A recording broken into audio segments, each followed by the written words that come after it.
नमस्कार दोस्तों, एक बार फिर से आप सभी मित्रों का डीवीएल इंस्टी यूट्यूब चैनल पे स्वागत है। दोस्तों जैसे कि आपको दिख रहा होगा यहाँ पे हमारा जो आज हम लोग यहाँ पे पढ़ने वाले हैं दोस्तों यूपी ट्रिपल एससी यानी कि पीटी एग्जाम की तैयारी के लिए दोस्तों हम लोग प्रैक्टिस सेट आज 1 सॉल्व करेंगे। वो भी हमारा जो प्रैक्टिस सेट दोस्तों होगा वो यूथ कमीशन टाइम्स की बुक का होगा। तो दोस्तों आपको बता दूं कि जो हमारा 24 अगस्त को यूपी ट्रिपल एससी यानी कि पेट का एग्जाम होने वाला है, तो उस एग्जाम की तैयारी के लिए दोस्तों आज हम लोग यूथ कमीशन टाइम्स की बुक का प्रैक्टिस सेट 1 सॉल्व करेंगे। दोस्तों आपको बता दूं इसके पहले हम लोग 2 प्रैक्टिस सेट सॉल्व कर चुके हैं, वो भी हमारे अंकित भाटी सर का था। और दोस्तों अब हम जो यहाँ पे सॉल्व करेंगे दोस्तों यहाँ पे हमारा ये यूथ कमीशन टाइम्स का प्रैक्टिस सेट होगा। तो दोस्तों यदि आप भी यूपी ट्रिपल एससी यानी कि पीईटी का एग्जाम 24 अगस्त को देने वाले हैं तो आप हमारी इस वीडियो से साथ में हमारी सीरीज से जुड़ना बिल्कुल भूलिएगा, क्योंकि दोस्तों आपको बता दूं कि आने वाले एग्जाम के लिए ये सीरीज हमारी बहुत ही महत्वपूर्ण साबित होगी। तो दोस्तों आपको बता दूं कि यदि आपको ये वीडियो और ये सीरीज हमारी पसंद आए तो आप हमारी वीडियो को लाइक करिएगा, अपने दोस्तों में ज़्यादा से ज़्यादा शेयर करिएगा। और हाँ दोस्तों, अगर आप चैनल पे पहली बार आए हो तो चैनल को सब्सक्राइब कर बेल घंटी जरूर दबा लीजिएगा। दोस्तों आपको बता दूं कि आपको हमारी इसी वीडियो के डिस्क्रिप्शन में हमारे व्हाट्सएप और टेलीग्राम पर लिंक मिल जाएगा, जहाँ से आप लोग आसानी से जुड़ सकते हैं। और दोस्तों आपको ग्रुप से जुड़ने से बेनिफिट ये होगा कि जितने भी यहाँ पे 1 से लेकर के 100 तक के क्वेश्चन सॉल्व करवाए जाएंगे, इन 100 तक के क्वेश्चनों का पेपर पीडीएफ आपको हल सहित वहाँ पे प्रोवाइड कर दिया जाएगा। दूसरी बात हम दोस्तों आपको यदि और भी किसी प्रकार का कोई डाउट या क्वेरी हो तो वहाँ पे ग्रुप में भेज करके उसका सोल्यूशन भी प्राप्त कर सकते हैं। तो चलिए दोस्तों आज हम लोग यूथ कमीशन टाइम्स की बुक का प्रैक्टिस सेट 1 सॉल्व करते हैं और देखते हैं आज का अपना पहला क्वेश्चन। तो पहला क्वेश्चन दोस्तों हमारा ये रहा। तो दोस्तों यहाँ पे पहला क्वेश्चन हमारा दिया गया, कहा गया कि मध्ययुगीन भारत में सर्वप्रथम रुपया नामक सिक्का किस शासक ने निर्गत किया था। दोस्तों यहाँ पे 4 ऑप्शन दिए गए हैं। पहला ऑप्शन दिया गया हुमायूं, दूसरा ऑप्शन दिया गया अकबर और फिर जहांगीर और शेर शाह। तो दोस्तों मैं आपको 2 से 4 सेकंड का आपको टाइम दे रहा हूं इसको सोचने का, और उसके बाद मैं इसका आपको आंसर बताता हूं। तो दोस्तों आपको बता दूं कि इसका राइट आंसर जो हो जाएगा हमारा, अगर आप इसका ऑप्शन नंबर डी के साथ सोच रहे होंगे तो बिल्कुल सही सोच रहे हैं, यानी कि ऑप्शन नंबर हमारा 1 का डी के साथ ये क्वेश्चन क्या हो जाएगा, बिल्कुल राइट हो जाएगा। फिर से दोस्तों आपको बता दूं कि मध्ययुगीन भारत में सर्वप्रथम रुपया यानी कि रुपया नामक सिक्का किस शासक ने निर्गत किया था दोस्तों, तो वो थे हमारे शेरशाह सूरी थे, यानी कि ऑप्शन नंबर हमारा यहाँ पे 1 का डी के साथ ये क्वेश्चन क्या हो जाएगा, बिल्कुल राइट हो जाएगा। और अगला क्वेश्चन देखते हैं हम यहाँ पे, और इस क्वेश्चन पे दिया गया है, कहा गया कि महमूद गजनवी का दरबारी इतिहासकार कौन था। तो ऑप्शन 4 दिए गए हैं, हसन निजामी, उतबी और फिरदौसी और चंद बरदाई। तो इन 4 ऑप्शनों में से दोस्तों कोई एक ऑप्शन सही होगा। आप सोचिएगा, आपके पास 2-3 सेकंड का टाइम मैं दे रहा हूं।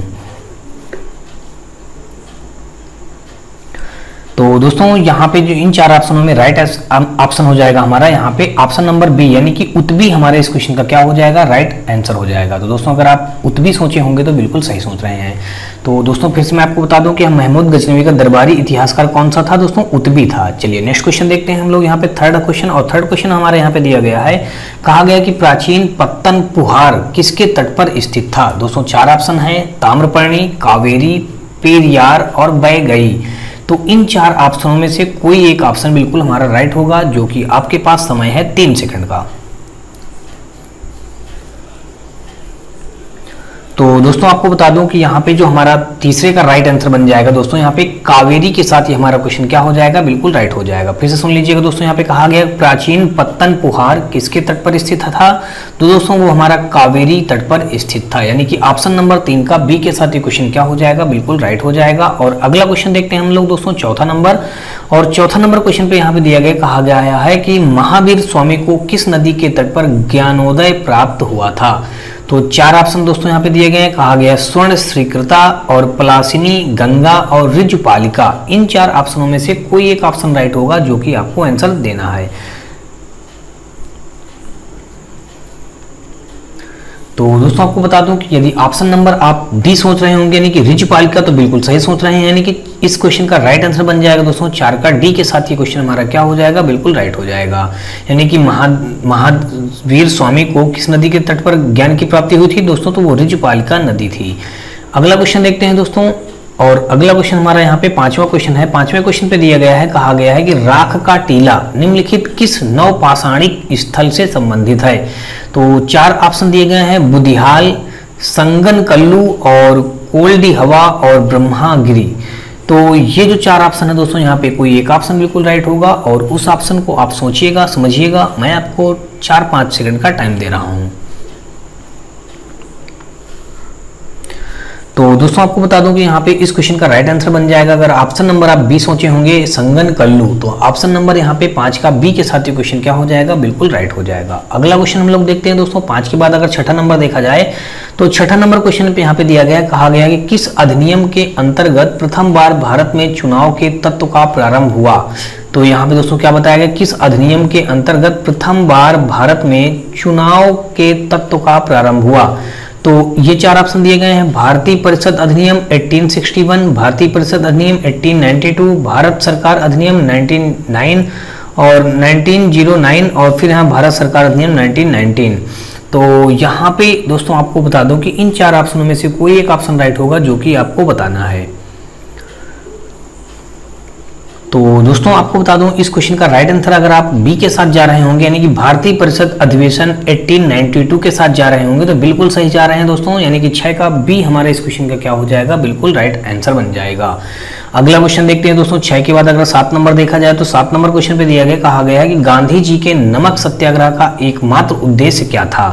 4 ऑप्शन दिए गए हैं, नमक कानून को निरस्त करना, सरकार के सत्ता की कसौटी, आम लोगों के लिए आर्थिक राहत, भारत के लिए पूर्ण स्वराज स्थापित करना। तो यानी कि दोस्तों एक गांधी जी के नमक सत्याग्रह का एकमात्र उद्देश्य इन 4 ऑप्शनों में से कोई एक होगा जो कि आपको बताना है, वो मैं आपको थोड़ा सा समय दे रहा हूं। तो दोस्तों आपको बता दूं कि यदि यहाँ पे आप ऑप्शन नंबर ए के साथ जा रहे होंगे यानी कि 7 का ए हमारे इस क्वेश्चन का क्या हो जाएगा, बिल्कुल राइट हो जाएगा। नमक कानून को निरस्त करना गांधी जी का मेन उद्देश्य था। अगला क्वेश्चन देखते हैं दोस्तों 7 के बाद अगर 8 नंबर देखा जाए तो 8 नंबर क्वेश्चन पे दिया गया है, कहा गया है कि इंडियन होम रूल सोसाइटी स्थापित हुई थी 1900 ईस्वी में, 1901 ईस्वी में, 1902 ईस्वी में, 1905 ईस्वी में। तो इन 4 ऑप्शनों में से दोस्तों तो कौन सा हमारा ऑप्शन राइट हो जाएगा। तो दोस्तों आपके पास थोड़ा सा समय है, आप सोचिएगा और बताइएगा। तो दोस्तों अगर इन 4 ऑप्शनों में से अगर ऑप्शन नंबर आप डी के साथ जा रहे होंगे तो बिल्कुल राइट समझ रहे हैं और बिल्कुल राइट भी हमारा हो जाएगा। यानी कि इंडियन होम रूल सोसाइटी स्थापित कब हुई थी दोस्तों, तो 1905 ईस्वी में हमारी स्थापित हुई थी। यानी कि 8 का हमारा देखा जाए तो डी के साथ ही क्वेश्चन क्या हो जाएगा, बिल्कुल राइट हो जाएगा। 8 के बाद दोस्तों अगर 9वां नंबर देखें तो 9वें नंबर क्वेश्चन पे दिया गया है, कहा गया कि किस कांग्रेस अधिवेशन ने 1905 ईस्वी में बंगाल में स्वदेशी तथा बहिष्कार आंदोलन चलाने का समर्थन किया। कलकत्ता, बेलगाम, कराची और बनारस, इन 4 ऑप्शनों में से दोस्तों कोई एक ऑप्शन हमारा बिल्कुल राइट बनेगा। तो आप लोग सोचिएगा कौन सा आंसर हमारा राइट बनेगा। तो दोस्तों यहाँ पे आपको बता दूं कि यदि ऑप्शन नंबर आप 9 का डी के साथ जा रहे होंगे यानी कि बनारस, यानी कि बनारस हमारे इस क्वेश्चन का क्या हो जाएगा, बिल्कुल राइट आंसर हो जाएगा। अगला क्वेश्चन देखते हैं दोस्तों 9 के बाद अगर हम 10 नंबर देखें तो 10 नंबर क्वेश्चन पे दिया गया, कहा गया कि निम्नलिखित में से किसने लक्ष्मीबाई के पति की मृत्यु के उपरांत उसके दत्तक पुत्र को उत्तराधिकारी से वंचित किया तथा बाद में राज्य को अपने कब्जे में ले लिया। तो दोस्तों वो कौन थे, यानी कि 4 ऑप्शन है, Lord Canning, Lord William Bentinck और लॉर्ड डलहौजी और लॉर्ड वेलेजली। आपके पास दोस्तों ज़्यादा से ज़्यादा 3 सेकंड का समय है, आप लोग सोच के आंसर दीजिएगा। तो दोस्तों आपको बता दूं कि यहाँ पे इसका राइट आंसर हो जाएगा लॉर्ड डलहौजी के साथ अगर आप जा रहे होंगे तो बिल्कुल सही सोच रहे हैं। यानी कि 10 का अगर देखें तो सी के साथ ये क्वेश्चन हमारा क्या हो जाएगा, बिल्कुल राइट हो जाएगा। अगला क्वेश्चन देखते हैं दोस्तों 10 के बाद अगर 11 नंबर देखा जाए तो 11 नंबर क्वेश्चन पे दिया गया, कहा गया कि एशिया की सबसे लंबी नदी कौन सी है। दोस्तों यहाँ पे सिंधु नदी, यांगटसी नदी, ब्रह्मपुत्र नदी और हुआंग हो, यानी कि ये 4 नदियों के नाम हैं। इनमें से बताना एशिया की सबसे लंबी नदी कौन सी है। तो दोस्तों यहाँ पे आपके पास 3 सेकंड का टाइम मिल रहा है। तो दोस्तों मैं आपको बता दूं कि यहाँ पे जो हमारा राइट आंसर हो जाएगा एशिया की सबसे लंबी, सी ऑप्शन के साथ अगर आप जा रहे होंगे यांगटसी हमारा बिल्कुल राइट आंसर हो जाएगा। दोस्तों आपको बता दूं कि ये जो यांगटसी नदी है कहाँ पे मिलती है दोस्तों, ये हमारी चीन पे है। दोस्तों कहाँ पे है, ये चीन पे पाई जाती है। यानी कि एशिया की सबसे लंबी नदी हमारी यांगटसी जो कि चीन में है। नेक्स्ट क्वेश्चन देखते हैं दोस्तों, और अगला क्वेश्चन हमारा तो दोस्तों इस क्वेश्चन में दिया गया, कहा गया कि बृहद ज्वार आता है जब सूर्य तथा चंद्रमा एक सीधी रेखा में होते हैं, जब सूर्य तथा चंद्रमा समकोण बनाते हैं, जब तेज हवा चल रही हो, जब रात बहुत ठंड हो। तो यहाँ पे इन 4 ऑप्शन में से दोस्तों कोई एक ऑप्शन राइट होगा। आपके पास 3 सेकंड का टाइम मिल रहा है।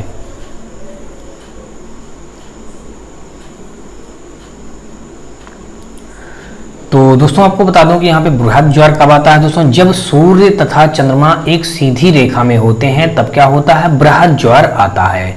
और दोस्तों आपको बता दूं जब हमारा यहाँ पे लघु ज्वार कब होगा, जब सूर्य तथा चंद्रमा समकोण बनाते हो तब वहां पे क्या होता है, लघु ज्वार होता है। ये तब होगा जब ऐसा हमारा लघु ज्वार कहलाएगा, जब ये ऐसा बनेगा जैसे लिखा है कि जब सूर्य तथा चंद्रमा समकोण बनाते हैं तो वहां पे लघु ज्वार होता है। लेकिन जब सूर्य तथा चंद्रमा एक सीधी रेखा में है तो वहां पे बृहद ज्वार होता है। यानी कि ऑप्शन नंबर हमारा देखा जाए तो 12 का एक के साथ क्वेश्चन क्या हो जाएगा, राइट हो जाएगा। अगला क्वेश्चन देखते हैं दोस्तों 12 के बाद अगर 13 नंबर देखा जाए तो 13 नंबर क्वेश्चन पे दिया गया, कहा गया कि भारत में प्रवेश करने वाली पश्चिम विक्षोभ उत्पन्न होते हैं, पश्चिमी विक्षोभ उत्पन्न होते हैं अरब सागर में, अटलांटिक महासागर में, भूमध्य सागर में और हिंद महासागर में। तो दोस्तों ये 4 ऑप्शनों में से कोई एक ऑप्शन राइट होगा, आप लोग इसका आंसर दीजिएगा।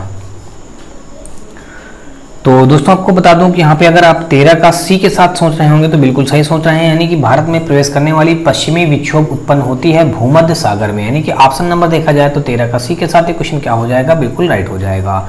अगला क्वेश्चन देखते हैं दोस्तों 13 के बाद अगर 14 नंबर देखा जाए तो यहाँ पे कहा गया कि भारत अवस्थित है, यानी कि ये जो 4 ऑप्शन दिए गए इनमें से भारत कहाँ पे स्थित है।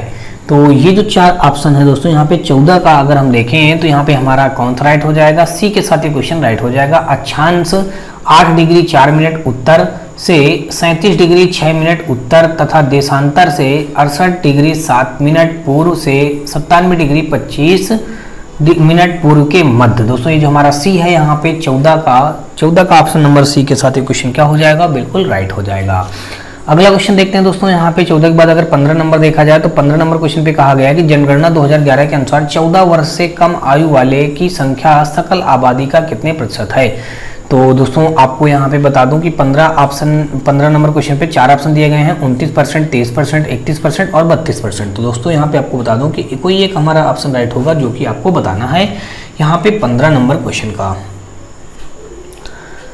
तो दोस्तों अगर आप लोग यहाँ पे 15 का सी के साथ सोच रहे होंगे तो इस क्वेश्चन को बिल्कुल सही सोच रहे हैं, यानी कि जनगणना 2011 के अनुसार 14 वर्ष से कम आयु वालों की संख्या सकल आबादी का कितने प्रतिशत है दोस्तों, तो 31% है। यानी कि 15 का अगर देखें तो सी के साथ ये क्वेश्चन क्या हो जाएगा, बिल्कुल राइट हो जाएगा। अगला क्वेश्चन देखते हैं दोस्तों 15 के बाद अगर हम 16 नंबर देखें तो 16 नंबर क्वेश्चन पे दिया गया है, कहा गया है कि साख पत्र यानी कि L/C दिया जाता है।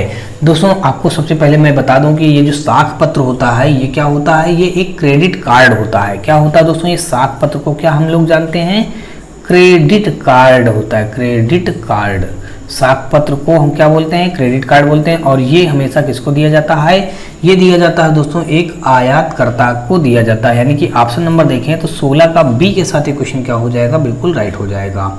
अगला क्वेश्चन देखते हैं दोस्तों 16 के बाद अगर हम 17 नंबर देखें तो 17 नंबर क्वेश्चन हमारा दिया गया है, कहा गया है कि उत्तर प्रदेश औद्योगिक विकास निगम स्थापित है। तो दोस्तों अगर यहाँ पे आप लोग उत्तर प्रदेश औद्योगिक विकास निगम स्थापित कहाँ पे है, कानपुर में, आगरा में, लखनऊ में, नोएडा में। तो दोस्तों अगर आप ऑप्शन नंबर ए के साथ जा रहे होंगे तो बिल्कुल सही सोच रहे हैं, यानी कि 17 का अगर देखा जाए तो ए के साथ ये क्वेश्चन हमारा यहाँ पे क्या हो जाएगा, बिल्कुल राइट हो जाएगा। 18 नंबर क्वेश्चन देखते हैं दोस्तों, और 18 नंबर क्वेश्चन पे दिया गया है, यहाँ पे कहा गया है कि राष्ट्रीय नियोजन में रोलिंग प्लान की अवधारणा लागू की गई थी इंदिरा गांधी के द्वारा, राष्ट्रीय फ्रंट सरकार के द्वारा, जनता सरकार के द्वारा, राजीव गांधी के द्वारा। तो इन 4 ऑप्शन में दोस्तों आपको बताना है कौन सा राइट आंसर हो जाएगा। आपके पास 3 सेकंड का टाइम मिल रहा है। तो दोस्तों आपको बता दूं कि राष्ट्रीय नियोजन में रोलिंग प्लान की अवधारणा लागू की गई थी, किसके द्वारा की गई थी, जनता सरकार द्वारा की गई थी। यानी कि ऑप्शन नंबर देखें तो 18 का यहाँ पे हमारा सी के साथ ये क्वेश्चन क्या हो जाएगा, बिल्कुल राइट हो जाएगा। और आपको दोस्तों बता दूं जनता सरकार के द्वारा ये कब लागू हुआ था, ये यहाँ पे मैं बता रहा हूँ दोस्तों 1978 में लागू हुआ था। कब लागू हुआ था जनता सरकार के द्वारा, 1978 में। अगला क्वेश्चन देखते हैं दोस्तों 18 के बाद हमारा 19 नंबर क्वेश्चन दिया गया है। यहाँ पे पूछा गया है, कहा गया है कि निम्नलिखित में से किसको मुद्रा की पूर्ति का विस्तृत माप माना जाता है। निम्नलिखित में से किसको मुद्रा की पूर्ति का विस्तृत माप माना जाता है, तो M1, M2, M3 और M4। तो दोस्तों मैं आपको बता दूं यहाँ पे अगर आप लोग को दिमाग में चल रहा होगा ऑप्शन नंबर सी, तो बिल्कुल सही चल रहा है दोस्तों। यानी कि 19 का अगर देखा जाए तो सी के साथ ये क्वेश्चन क्या हो जाएगा हमारा, बिल्कुल राइट हो जाएगा। अगला क्वेश्चन देखते हैं दोस्तों 20 नंबर, और 20 नंबर क्वेश्चन पे हमारा दिया गया है, कहा गया है कि भारत का आर्थिक सर्वेक्षण संबंधित है योजना आयोग से, रिजर्व बैंक ऑफ इंडिया से, वित्त मंत्रालय से, वित्त आयोग से। तो दोस्तों इन 4 ऑप्शनों में से देखा जाए तो कोई एक ऑप्शन राइट होगा जो कि आपको बताना है। तो तो दोस्तों आपको बता दूं कि भारत का आर्थिक सर्वेक्षण संबंधित है कहाँ से दोस्तों, वित्त मंत्रालय से संबंधित है। कहाँ से दोस्तों संबंधित है, वित्त मंत्रालय से संबंधित है। अब दोस्तों अगर हम जाने वित्त मंत्रालय की स्थापना अगर जानना चाहें आप, तो कब स्थापना हुई थी, कभी कभी पूछ लिया जाता है दोस्तों, संयुक्त ने वित्त मंत्रालय की स्थापना कब हुई थी दोस्तों, तो आपको बता दो 29 अक्टूबर 1946 को हुई थी। कब हुई थी दोस्तों, यहाँ पे 29 अक्टूबर 1946 को क्या हुआ था दोस्तों, इसका वित्त मंत्रालय का हमारा स्थापना हुई थी। तो अगला क्वेश्चन देखते हैं दोस्तों, यहाँ पे हमारा 20 के बाद अगर देखा जाए 21 नंबर, तो 21 नंबर क्वेश्चन पे दिया गया है, कहा गया है कि भारत में स्थानीय शासन से संबंधित निम्नलिखित घटनाओं पर विचार कीजिए और उन्हें काल क्रमानुसार व्यवस्थित कीजिए। LM सिंघवी समिति, PK थोंगन समिति, अशोक मेहता समिति, JKV राव समिति। दोस्तों नीचे दिए गए कोड से सही उत्तर का चयन कीजिए, यानी कि हमको ये बात बतानी है कि इनमें से इनको किस क्रम में रखा जाए, वही इसका क्या हो जाएगा, राइट आंसर हो जाएगा। तो दोस्तों मैं आपको यहाँ पे बता दूं कि इसका जो राइट आंसर बन जाएगा हमारा दोस्तों, यहाँ पे सबसे पहले हमारा रखा जाएगा नंबर 1 पे अशोक मेहता समिति, फिर उसके बाद दोस्तों रखा जाएगा ये नंबर 2 पे रखा जाएगा JKV राव समिति, और फिर लिखा जाएगा दोस्तों यहाँ पे 3 नंबर पे हमारा LM सिंघवी समिति, और फिर लास्ट में हमारा PK गुंथन समिति। यानी कि ऑप्शन नंबर देखा जाए तो यहाँ पे 21 का हमारा C के साथ ये क्वेश्चन क्या हो जाएगा, बिल्कुल राइट हो जाएगा। अगला क्वेश्चन देखते हैं दोस्तों, यहाँ पे 21 के बाद अगर 22 नंबर देखा जाए तो हमारा इस 22 नंबर क्वेश्चन पे दिया गया, कहा गया कि भारतीय संविधान में संशोधन के लिए विधेयक लाया जा सकता है केवल लोकसभा में, केवल राज्यसभा में, या तो लोकसभा में या राज्यसभा में, भारत के सर्वोच्च न्यायालय में। तो दोस्तों आपको बता दूं कि यहाँ पे हमारा जो राइट आंसर बन जाएगा, या तो लोकसभा में या राज्यसभा में लाया जा सकता है, यानी कि ऑप्शन नंबर देखा जाए तो 22 का C के साथ ये क्वेश्चन हमारा क्या हो जाएगा, बिल्कुल राइट हो जाएगा। और अगला क्वेश्चन हम लोग देखते हैं 23 नंबर, और 23 नंबर क्वेश्चन पे कहा गया है कि, तो दोस्तों इस क्वेश्चन में दिया गया, कहा गया कि भारत की संसदीय व्यवस्था में शून्यकाल कहां से लिया जाता है। दोस्तों 4 ऑप्शन दिए गए, संयुक्त राज्य अमेरिका, जापान, दक्षिण अफ्रीका, उपयुक्त में से कोई नहीं। तो दोस्तों आपके पास थोड़ा सा टाइम है इसको सोचने के लिए। तो दोस्तों आपको बता दूं कि यदि ऑप्शन नंबर आप डी के साथ जा रहे होंगे तो बिल्कुल सही जा रहे हैं, यानी कि उपरोक्त में से कोई नहीं, यानी कि ऑप्शन नंबर 23 का डी के साथ ये क्वेश्चन क्या हो जाएगा, बिल्कुल राइट हो जाएगा। अगला क्वेश्चन देखेंगे दोस्तों हम लोग 23 के बाद अगर 24 नंबर देखें तो 24 नंबर क्वेश्चन में दिया गया है कि भारत में नागरिकता की निम्नलिखित विशेषताओं में से कौन सी सही है, राज्य तथा राष्ट्र की दोहरी नागरिकता, राज्य की एकल नागरिकता, संपूर्ण भारत की एकल नागरिकता, भारत और अन्य देशों की दोहरी नागरिकता। यानी कि 24 नंबर का दोस्तों आपके पास थोड़ा सा टाइम है इसको सोचने का कि कौन सा इस क्वेश्चन का राइट आंसर बन जाएगा। तो दोस्तों मैं आपको बता दूं कि अगर यहाँ पे आप ऑप्शन नंबर सी के साथ जा रहे होंगे, संपूर्ण भारत की एकल नागरिकता, तो ये हमारे इस क्वेश्चन का क्या हो जाएगा, बिल्कुल राइट आंसर बन जाएगा। अगला क्वेश्चन देखते हैं दोस्तों 24 के बाद अगर देखें 25 नंबर, तो 25 नंबर क्वेश्चन पे हमारा दिया गया है, कहा गया कि संविधान सभा की प्रांतीय संविधान समिति का अध्यक्ष कौन सा है। संविधान सभा की प्रांतीय संविधान समिति का अध्यक्ष कौन सा है, doctor BR Ambedkar, Pandit Jawaharlal Nehru, doctor Rajendra Prasad, Sardar Patel. तो दोस्तों यहाँ से अगर देखा जाए तो आपके पास 4 ऑप्शन है, इनमें से कोई एक राइट होगा। आपके पास 3 सेकंड का टाइम भी है इसका आंसर बताने के लिए। तो दोस्तों अगर आप लोग इसका राइट आंसर जानना चाहेंगे या सोच रहे होंगे दोस्तों, तो डी हमारे इस क्वेश्चन का क्या हो जाएगा, राइट आंसर बन जाएगा, यानी कि सरदार पटेल इस क्वेश्चन का क्या हो जाएगा, बिल्कुल राइट आंसर हो जाएगा। 25 के बाद अगर 26 नंबर क्वेश्चन पे देखा जाए तो यहाँ पे कहा गया है कि हमारे शरीर में रक्त का दाब होता है वायुमंडलीय दाब से कम, वायुमंडलीय दाब से अधिक, वायुमंडलीय दाब के बराबर, उपरयुक्त में से कोई नहीं। तो दोस्तों आपको बता दूं कि यहाँ पे वायुमंडलीय दाब से अधिक होता है, यानी कि 26 का देखा जाए तो यहाँ पे हमारा बी के साथ ही क्वेश्चन क्या हो जाएगा, बिल्कुल राइट हो जाएगा। अगला क्वेश्चन देखेंगे दोस्तों 27 नंबर, और 27 नंबर क्वेश्चन पे दिया गया, कहा गया कि जीव विज्ञान नाम दिया गया। अब दोस्तों 4 ऑप्शन है, अरस्तु, लैमार्क, डार्विन और लिनियस। तो इन 4 ऑप्शनों में से कोई एक राइट हो जाएगा, आपको बताना है। तो दोस्तों आपको बता दूं जीव विज्ञान का नाम किसने दिया था दोस्तों, वो थे लैमार्क ने जीव विज्ञान का नाम दिया था।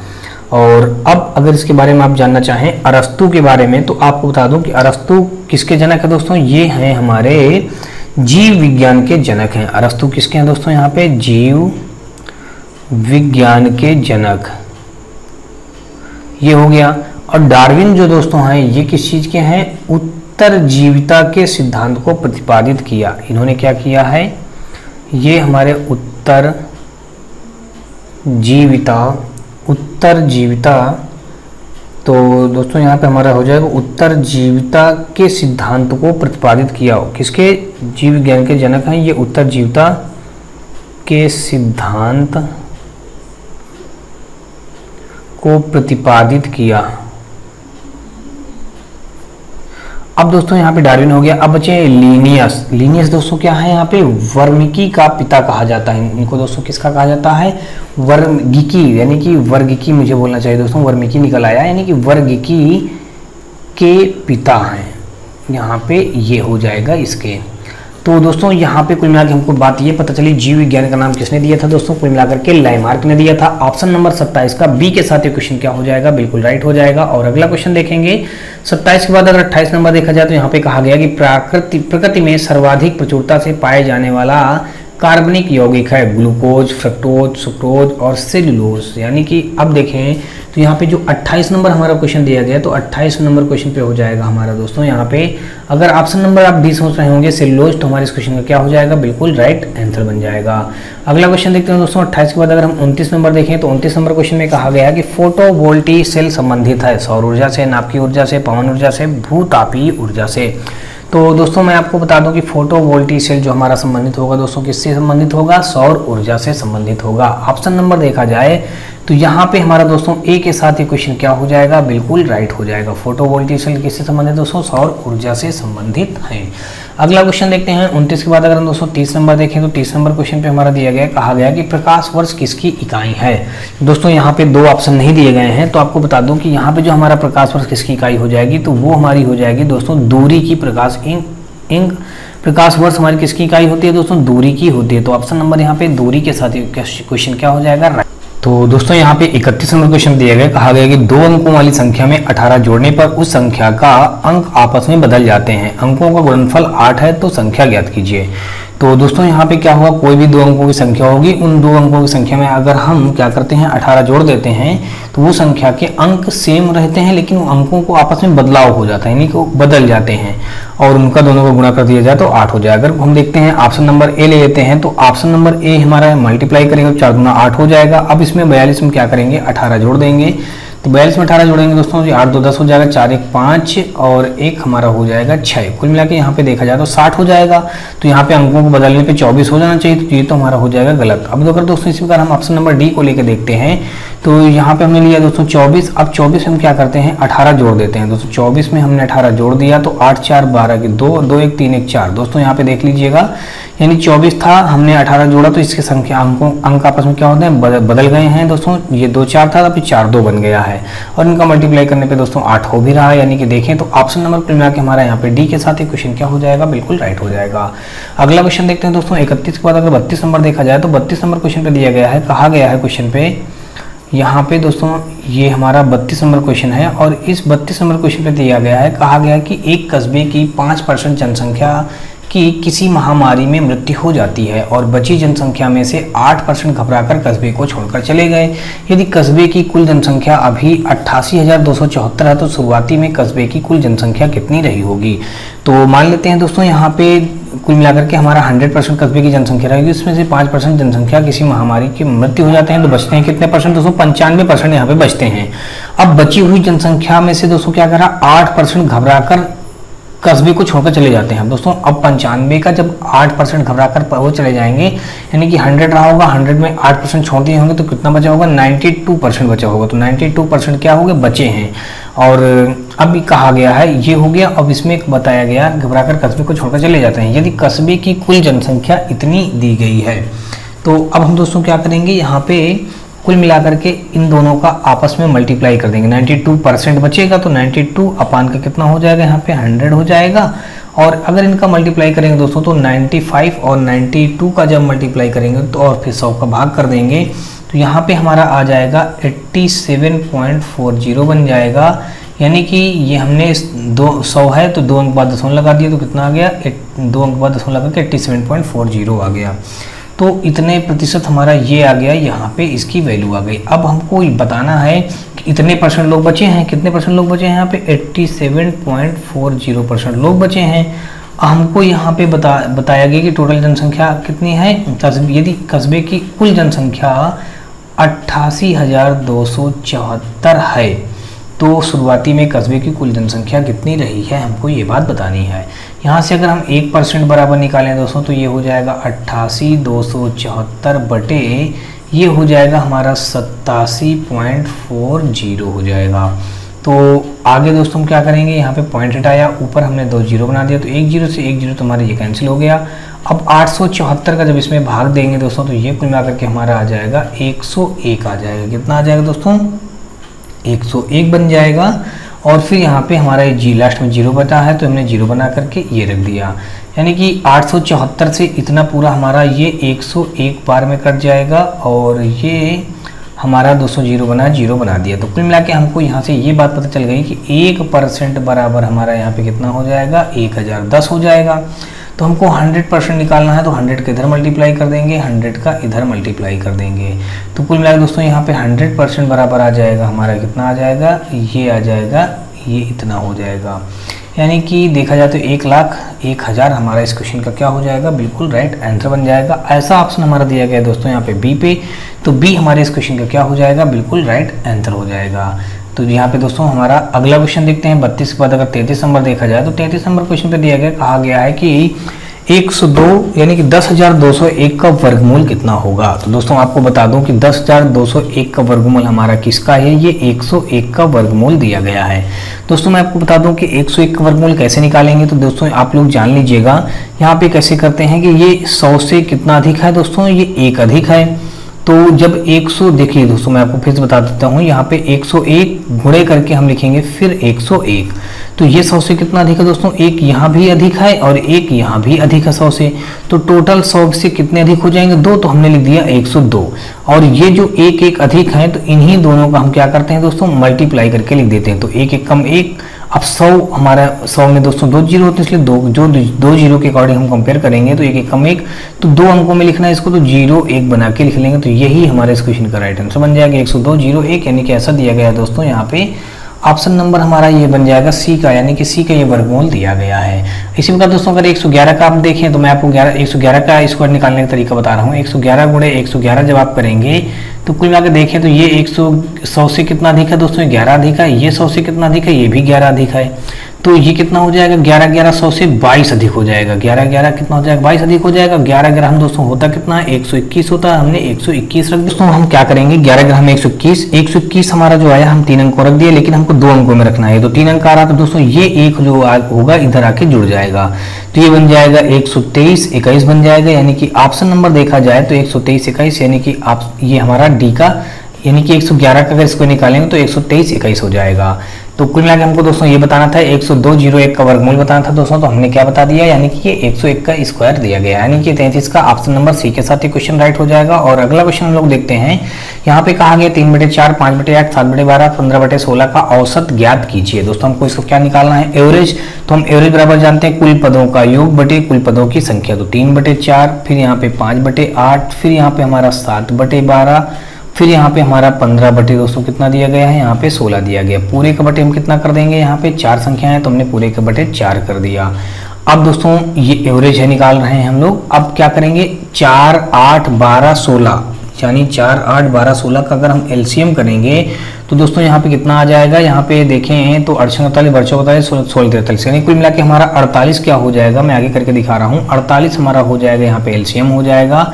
तो 4 का भाग जब 48 में देंगे तो यहाँ पे दोस्तों 12 आ जाएगा। 12 गुणा 3 में कर देंगे तो 12 3 36 हो जाएगा। प्लस का 48, तो 6 आ गया, 6 पंचे 30 हो गया। फिर उसके बाद प्लस करेंगे 12 चौक 48, तो 7 चौक 28 हो जाएगा। उसके बाद दोस्तों देखें तो हमारा 16 3 48, तो 15 3 45 हो जाएगा। यानी कि देखा जाए तो दोस्तों हमारा ये इतना आ गया, पूरे का बटे कितना दिया गया, 4। तो दोस्तों ये 4 हमारा यहाँ पे नीचे आ जाएगा, तो हमने इसकी के साथ लगा दिया। अब अगर इसको सॉल्व करें दोस्तों तो कुल मिला के इन सबको हम ऐड करेंगे, तो जब ऐड करेंगे दोस्तों 8 5 13 हो जाएगा। 13 6 दोस्तों हमारा 19 हो जाएगा। 19 की हम रख देंगे 9। कितना रखेंगे दोस्तों, 13 6 19, 19 की 9 रख देंगे। हासिल कितना लग गया दोस्तों हमारा, 19 की 9 हासिल लगा हमारा 1। अब दोस्तों 4 2 6 3 9 3 12 1 हो जाएगा 13। हमने पूरा 13 रख दिया और यहाँ पे हमने रख दिया 48 मल्टीप्लाई दोस्तों 4। तो अब यहाँ पे दोस्तों क्या हो जाएगा, कुल मिलाकर के अगर हम फिर से देखें तो उसको जोड़ें तो 8 5 13, 13 6 19 की 9 हासिल लग गया दोस्तों 1 और 4 2 6 6 3 9 9 3 12 12 1 13 139 हो गया। तो ये देखिए दोस्तों किससे कटेगा, 139 अगर हम कट करना चाहें तो ये क्या किसी से कटेगा? तो दोस्तों ये मेरे ख्याल से किसी भी संख्या से नहीं कटेगा। तो अब इसका हम क्या करेंगे, सेम वही रख देंगे, यानी कि 139 बटे दोस्तों 4 8 32 की 2 रख देंगे और हासिल लगा हमारा 3 4 4 16 3 दोस्तों हो जाएगा 192, यानी कि कुल मिला के 139 बटे 192 हमारे इस क्वेश्चन में क्या हो जाएगा, राइट आंसर बन जाएगा। तो ऑप्शन नंबर हमारा 34 का ए के साथ मैच हो रहा है, इसलिए दोस्तों इस क्वेश्चन का राइट आंसर जो बनेगा हमारा 34 का ए के साथ ये क्वेश्चन क्या हो जाएगा, बिल्कुल राइट हो जाएगा। अगला क्वेश्चन देखते हैं दोस्तों 34 के बाद अगर हम 35 नंबर देखें तो 35 नंबर क्वेश्चन पे हमारा यहाँ दिया गया है, कहा गया है कि निम्नलिखित में से कौन सा विकल्प 8.13 मल्टीप्लाई 10 की पावर 6 के बराबर है। तो दोस्तों यहाँ पे 8.13 जो लिखा है, हम इसमें क्या करेंगे 10 की पावर 6, तो यानी कि हम इतने का 10 4 जीरो पर 6 जीरो बना देंगे, 2 2 4 2 6, इसका मतलब इससे मल्टीप्लाई करेंगे तो 813 दोस्तों यहाँ पे 6 जीरो बना देंगे, तो हमने यहाँ पे 2 2 4 और ये 2 6, 2 अंक बाद दशमलव लगा देंगे तो यहाँ पे हमारा दशमलव लग जाएगा। तो कुल मिला के हमारा कितना बचेगा, ये 813 और यहाँ पे हमारे 4 जीरो बच जाएंगे। यानी कि देखा जाए तो ऐसा ऑप्शन हमारा कहाँ पे दिया गया है दोस्तों, 813 4 जीरो, यानी कि डी पे दिया गया, इसलिए दोस्तों 35 का जो हमारा राइट आंसर बन जाएगा, डी के साथ ये क्वेश्चन क्या हो जाएगा, राइट हो जाएगा। 15 के बाद 35 के बाद दोस्तों अगर हम 36 नंबर क्वेश्चन देखें तो यहाँ पे कहा गया है गोदान किसकी रचना है। तो दोस्तों आपको सबको पता होगा कि गोदान किसकी रचना है, बहुत ही ये क्वेश्चन बार बार पूछा जाता है, यानी कि गोदान जो है हमारा ये हिंदी के क्वेश्चन है। गोदान हमारा मुंशी प्रेमचंद की रचना है, किसकी है दोस्तों, हमारे मुंशी प्रेमचंद के, यानी 36 का ए के साथ ये क्वेश्चन क्या हो जाएगा, बिल्कुल राइट हो जाएगा। अगला क्वेश्चन देखेंगे दोस्तों, यहाँ ये भी हमारा हिंदी क्वेश्चन है। यहाँ पे कहा गया बहुत दिनों बाद दिखना अर्थ के लिए मुहावरा है, यानी कोसों दूर होना, गुदड़ी का लाल होना और ईद का चांद होना, अब तक होना। तो दोस्तों बहुत दिनों बाद देखना दिखना या क्या होता है, ईद का चांद होना, यानी कि 37 का सी के साथ ये क्वेश्चन हमारा क्या हो जाएगा, बिल्कुल राइट हो जाएगा।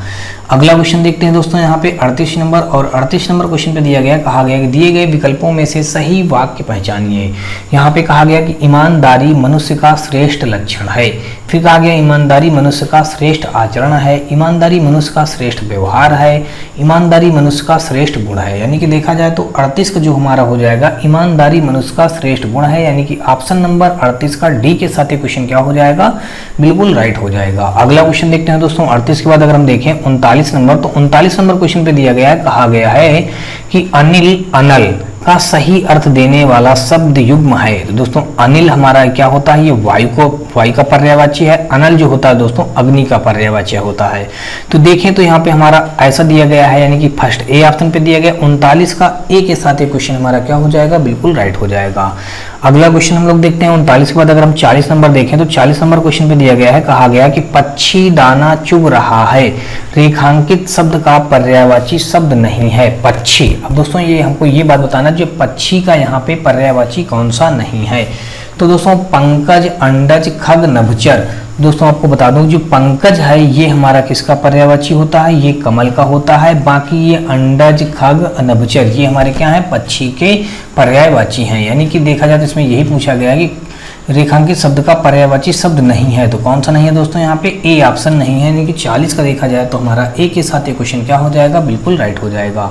40 के बाद दोस्तों अगर हम 41 नंबर देखें दोस्तों, तो 41 नंबर आपको देख के ही डर लग रहा होगा। तो दोस्तों मैं आपको बता दूं कि ये जो इंग्लिश का हमारे यहाँ पे क्वेश्चन दिया गया है, आपको दोस्तों मैं बता दूं कि इंग्लिश के लिए मैं एक्सप्लेन नहीं कर पाऊंगा दोस्तों, इंग्लिश क्योंकि मेरी वीक है। और दोस्तों मैं आपको बता दूं कि यहाँ पे जो हमारा 41 नंबर क्वेश्चन दिया गया, कहा गया कि which of the items listed blue was not food for the prehistoric man. यानी कि आपको इस पूरे पैसेज को पढ़ना है और इसी पूरे पैसेज को पढ़ करके इस क्वेश्चन का राइट आंसर देना है। तो दोस्तों मैं आपको बता दूं कि यहाँ पे जो इसका राइट आंसर हो जाएगा ये फॉसिल हो जाएगा, यानी कि ऑप्शन नंबर हमारा 41 का ए के साथ ये क्वेश्चन क्या हो जाएगा, बिल्कुल राइट हो जाएगा।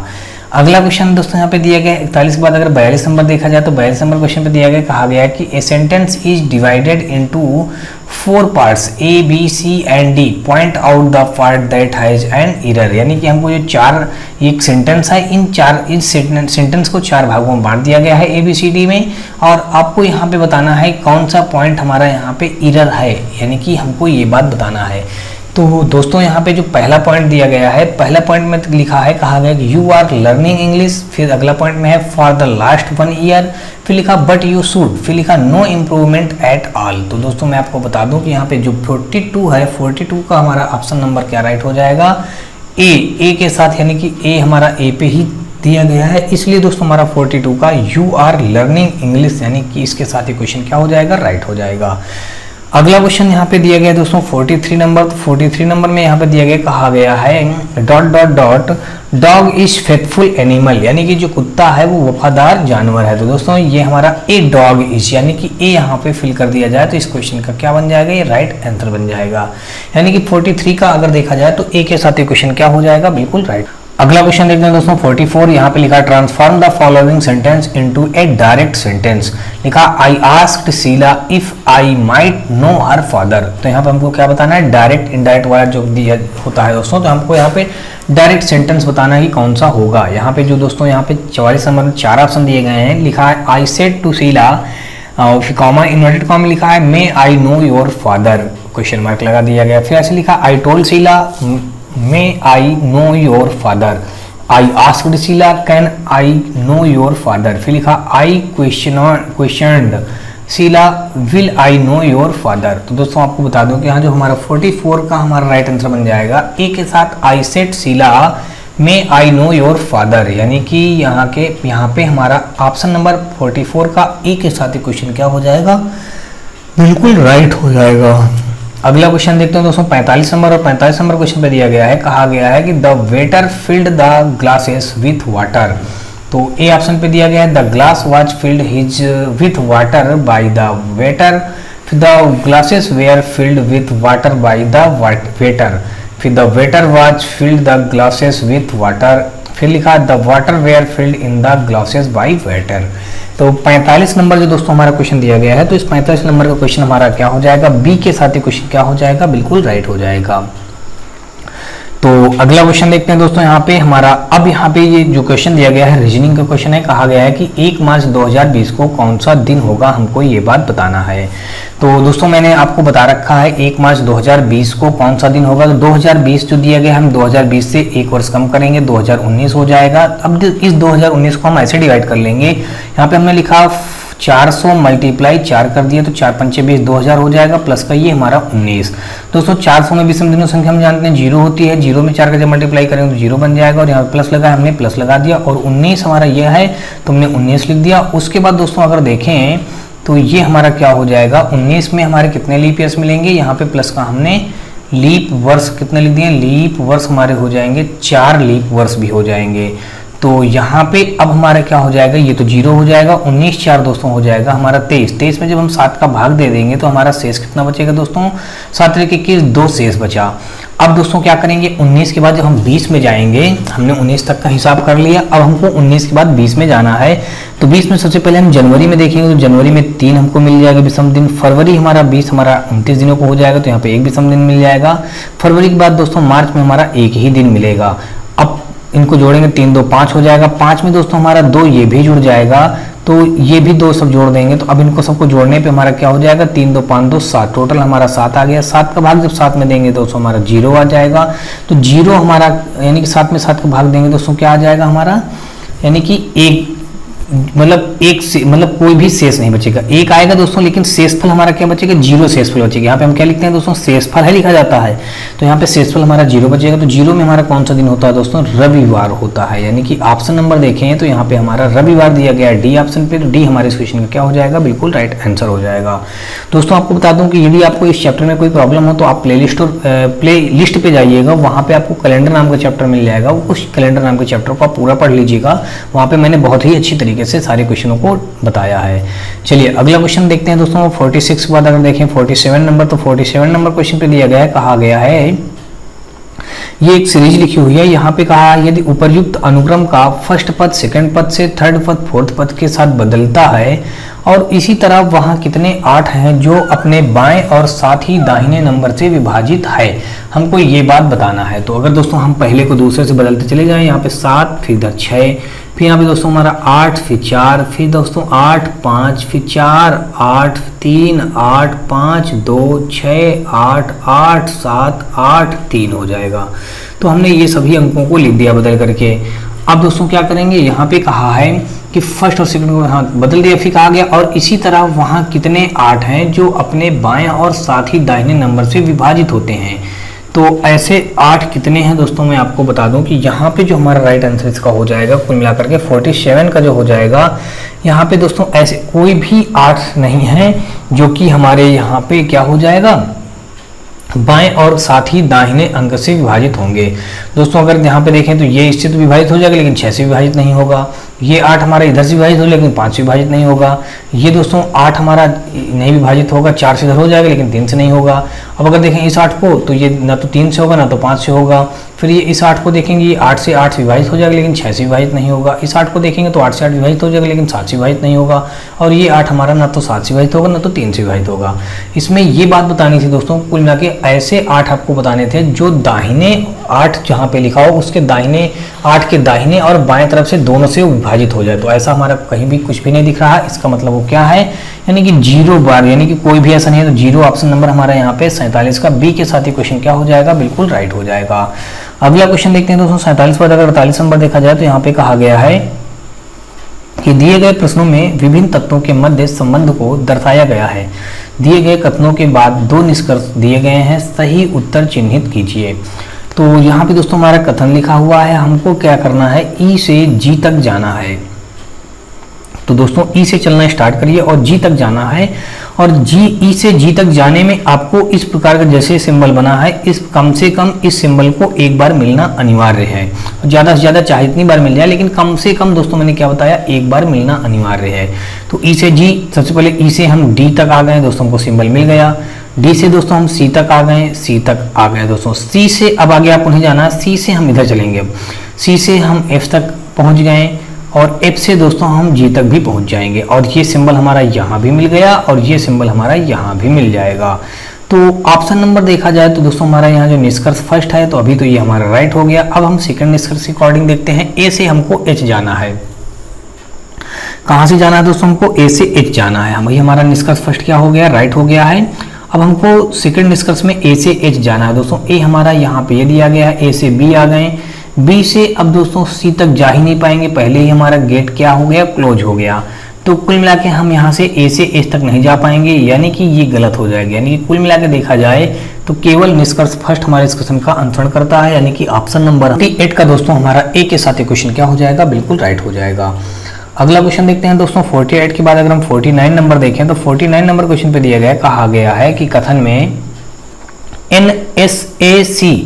NAAC समिति ने सरकार द्वारा अच्छी बुनियादी सुविधाएं और शिक्षकों की भर्ती को मंजूरी देने के बावजूद गुणवत्ता वाली शिक्षा को लागू करने में विफलता के लिए सरकारी कॉलेज की आलोचना की थी।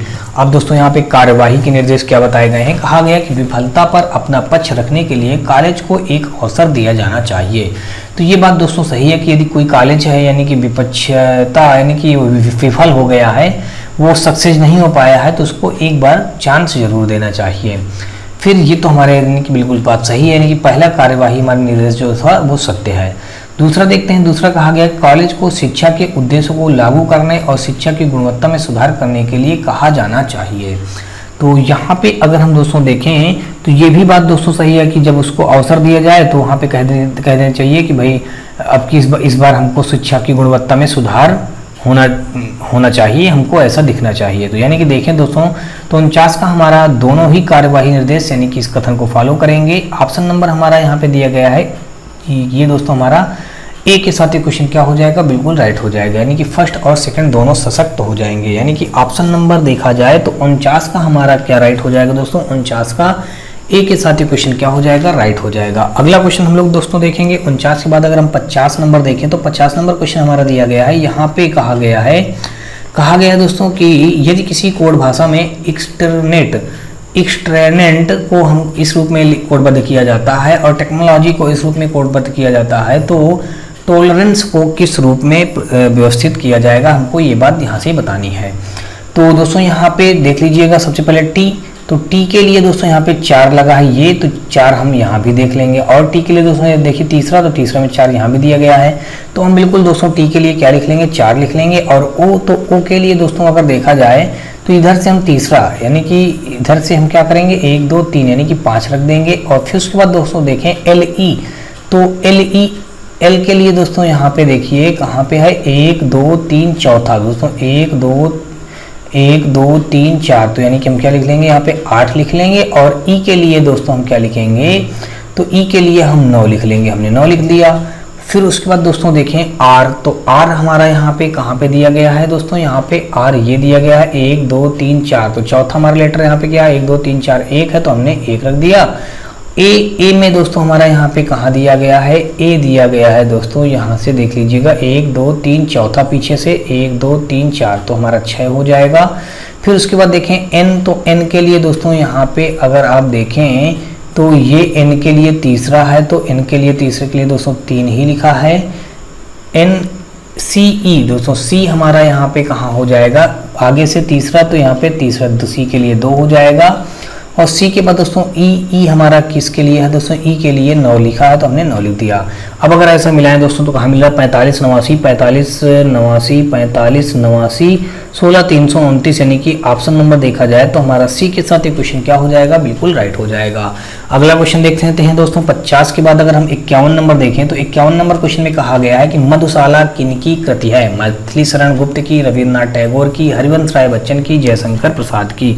तो दोस्तों मैं आपको बता दूं कि यहाँ पे जो हमारा मधुशाला किनकी कृति है दोस्तों, वो है ऑप्शन नंबर सी, यानी कि हरिवंश राय बच्चन की, यानी कि ऑप्शन नंबर हमारा सी के साथ ही क्वेश्चन क्या हो जाएगा, बिल्कुल राइट हो जाएगा। अब अगर दोस्तों अगर आप जानना चाहें मैथिली शरण गुप्त की जो रचनाएं हैं वो है भरत, और ये है दोस्तों, और भरत है, और ये क्या है भारती है, भरत भारती, ये हो जाएगा। और रविन्द्रनाथ टैगोर की अगर आप जानना चाहें दोस्तों, मैं रविन्द्रनाथ टैगोर का बता दूं, चित्रांगदा, गीतांजलि, हग्री, स्टोन्ड, गार्डनर, चंडालिका, ये सब हमारी किसके हैं, रविन्द्रनाथ टैगोर के हैं। अब अगर जयशंकर प्रसाद की अगर आप जानना चाहें दोस्तों तो कामायनी, आंसू, लहर, ये सब हमारे किसके हैं, जयशंकर प्रसाद के हैं।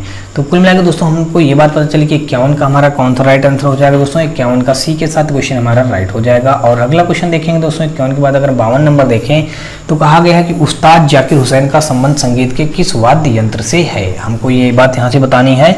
तो दोस्तों यहाँ पे देखें तो उस्ताद जाकिर हुसैन का संबंध जो हमारा हो जाएगा वो तबला से है, यानी कि ऑप्शन नंबर 52 का बी के साथ ही क्वेश्चन क्या हो जाएगा, बिल्कुल राइट हो जाएगा। तो अगला क्वेश्चन देखते हैं दोस्तों 52 के बाद अगर देखें तो यहाँ पे 52 के बाद 53 नंबर कहा गया कि भूक्षरण किसके द्वारा रोका जा सकता है, पक्षी जनसंख्या बढ़ाकर, वनारोपण करके, वनस्पति हटाकर, अति चराई करके। दोस्तों आपको बता दूं कि भूक्षरण किससे रोका जाता है, तो दोस्तों ये वनारोपण करके, यानी कि वनों का रोपण यानी कि पौधों को लगा करके हम क्या कर सकते हैं, भूक्षरण को रोक सकते हैं। अगला क्वेश्चन देखते हैं दोस्तों यहाँ पे हमारा 53 के बाद अगर देखें तो 54 नंबर क्वेश्चन दिया गया है। 54 नंबर क्वेश्चन पे है दिया, कहा गया कि आर्थिक सर्वेक्षण किसके द्वारा प्रकाशित होता है, रिजर्व बैंक ऑफ इंडिया द्वारा, योजना आयोग द्वारा, वित्त मंत्रालय द्वारा, भारतीय सांख्यिकी संस्थान द्वारा। दोस्तों आपको बता दूं 54 का यहाँ पे हमारा राइट हो जाएगा, सी के साथ ये क्वेश्चन क्या हो जाएगा, राइट हो जाएगा। आर्थिक सर्वेक्षण किसके द्वारा प्रकाशित होता है दोस्तों, वित्त मंत्रालय के द्वारा प्रकाशित होता है। अगला क्वेश्चन देखते हैं दोस्तों 54 के बाद अगर 55 नंबर देखा जाए तो 55 नंबर क्वेश्चन पे दिया गया है, कहा गया कि पणजी किस भारतीय राज्य की राजधानी है, छत्तीसगढ़ की, गोवा की, हिमाचल प्रदेश की, झारखंड की। दोस्तों मैं आपको बता दूं कि पणजी जो हमारी है यहाँ पे गोवा की राजधानी है। किसकी राजधानी है दोस्तों हमारी, 55 का बी के साथ ये क्वेश्चन क्या हो जाएगा, राइट हो जाएगा। अगला क्वेश्चन देखते हैं दोस्तों 55 के बाद अगर 56 नंबर देखें तो 56 नंबर क्वेश्चन पे दिया गया है, कहा गया है माले डॉट की राजधानी है। दोस्तों आपको बता दूं कि माले हमारी मालदीव की राजधानी है, यानी कि ऑप्शन नंबर 56 का हमारा बी के साथ ये क्वेश्चन क्या हो जाएगा, राइट हो जाएगा। अगला क्वेश्चन देखते हैं दोस्तों 56 के बाद अगर 57 नंबर देखा जाए तो 57 नंबर क्वेश्चन में कहा गया है कि भारत में राष्ट्रपति अपना कार्यकाल पूरा होने के पहले अपना त्यागपत्र किसको सौंपते हैं। तो दोस्तों आपको बता दूं कि ये उपराष्ट्रपति को सौंपते हैं, यानी कि ऑप्शन नंबर 57 का हमारा बी के साथ क्वेश्चन क्या हो जाएगा, राइट हो जाएगा। अगला क्वेश्चन देखते हैं दोस्तों 57 के बाद अगर 58 नंबर देखा जाए तो 58 नंबर क्वेश्चन पे दिया गया है, कहा गया है कि खजुराहो समूह के प्रसिद्ध स्मारक किस राज्य में है। दोस्तों आपको बिल्कुल सबको पता होगा कि खजुराहो समूह के प्रसिद्ध स्मारक किस राज्य में है दोस्तों, तो वो है मध्य प्रदेश, यानी कि ऑप्शन नंबर देखें तो 58 का बी के साथ ये भी क्वेश्चन हमारा क्या हो जाएगा, राइट हो जाएगा। अगला क्वेश्चन देखते हैं दोस्तों 59 नंबर, और 59 नंबर क्वेश्चन हमारा दिया गया है कहा गया है कि भारत मध्य एशिया वार्ता की दूसरी बैठक के संदर्भ में निम्न कथनों में से कौन सा कथन सत्य है, हमको ये बात बताना है। बताया गया है दोस्तों इस बैठक में भारत, कजाकिस्तान, तजाकिस्तान और तुर्कमेनिस्तान और उज्बेकिस्तान ने हिस्सा लिया था। अगला पॉइंट है यह भारत मध्य एशिया वार्ता की पहली बैठक थी। फिर यहाँ पे बताया गया है वित्त मंत्री निर्मला सीतारमण ने भारत का प्रतिनिधित्व किया। तो दोस्तों इन 3 ऑप्शनों में से हमको बताना है कि कौन सा ऑप्शन राइट हो जाएगा। तो दोस्तों मैं आपको बता दूं कि यहाँ पे हमारा ऑप्शन नंबर ए, केवल ए के साथ ही क्वेश्चन क्या हो जाएगा, बिल्कुल राइट हो जाएगा। यानी कि इस बैठक में भारत, कजाकिस्तान, तजिकिस्तान, तुर्कमेनिस्तान और उज्बेकिस्तान ने हिस्सा लिया। यानी कि 59 का हमारा ए के साथ ही क्वेश्चन क्या हो जाएगा, राइट हो जाएगा। अगला क्वेश्चन देखते हैं दोस्तों 59 के बाद अगर हम 60 नंबर देखें तो कहा गया कि विदेश मंत्री एस जयशंकर ने हाल ही में आयोजित अफगानिस्तान सम्मेलन 2020 में हिस्सा लिया था।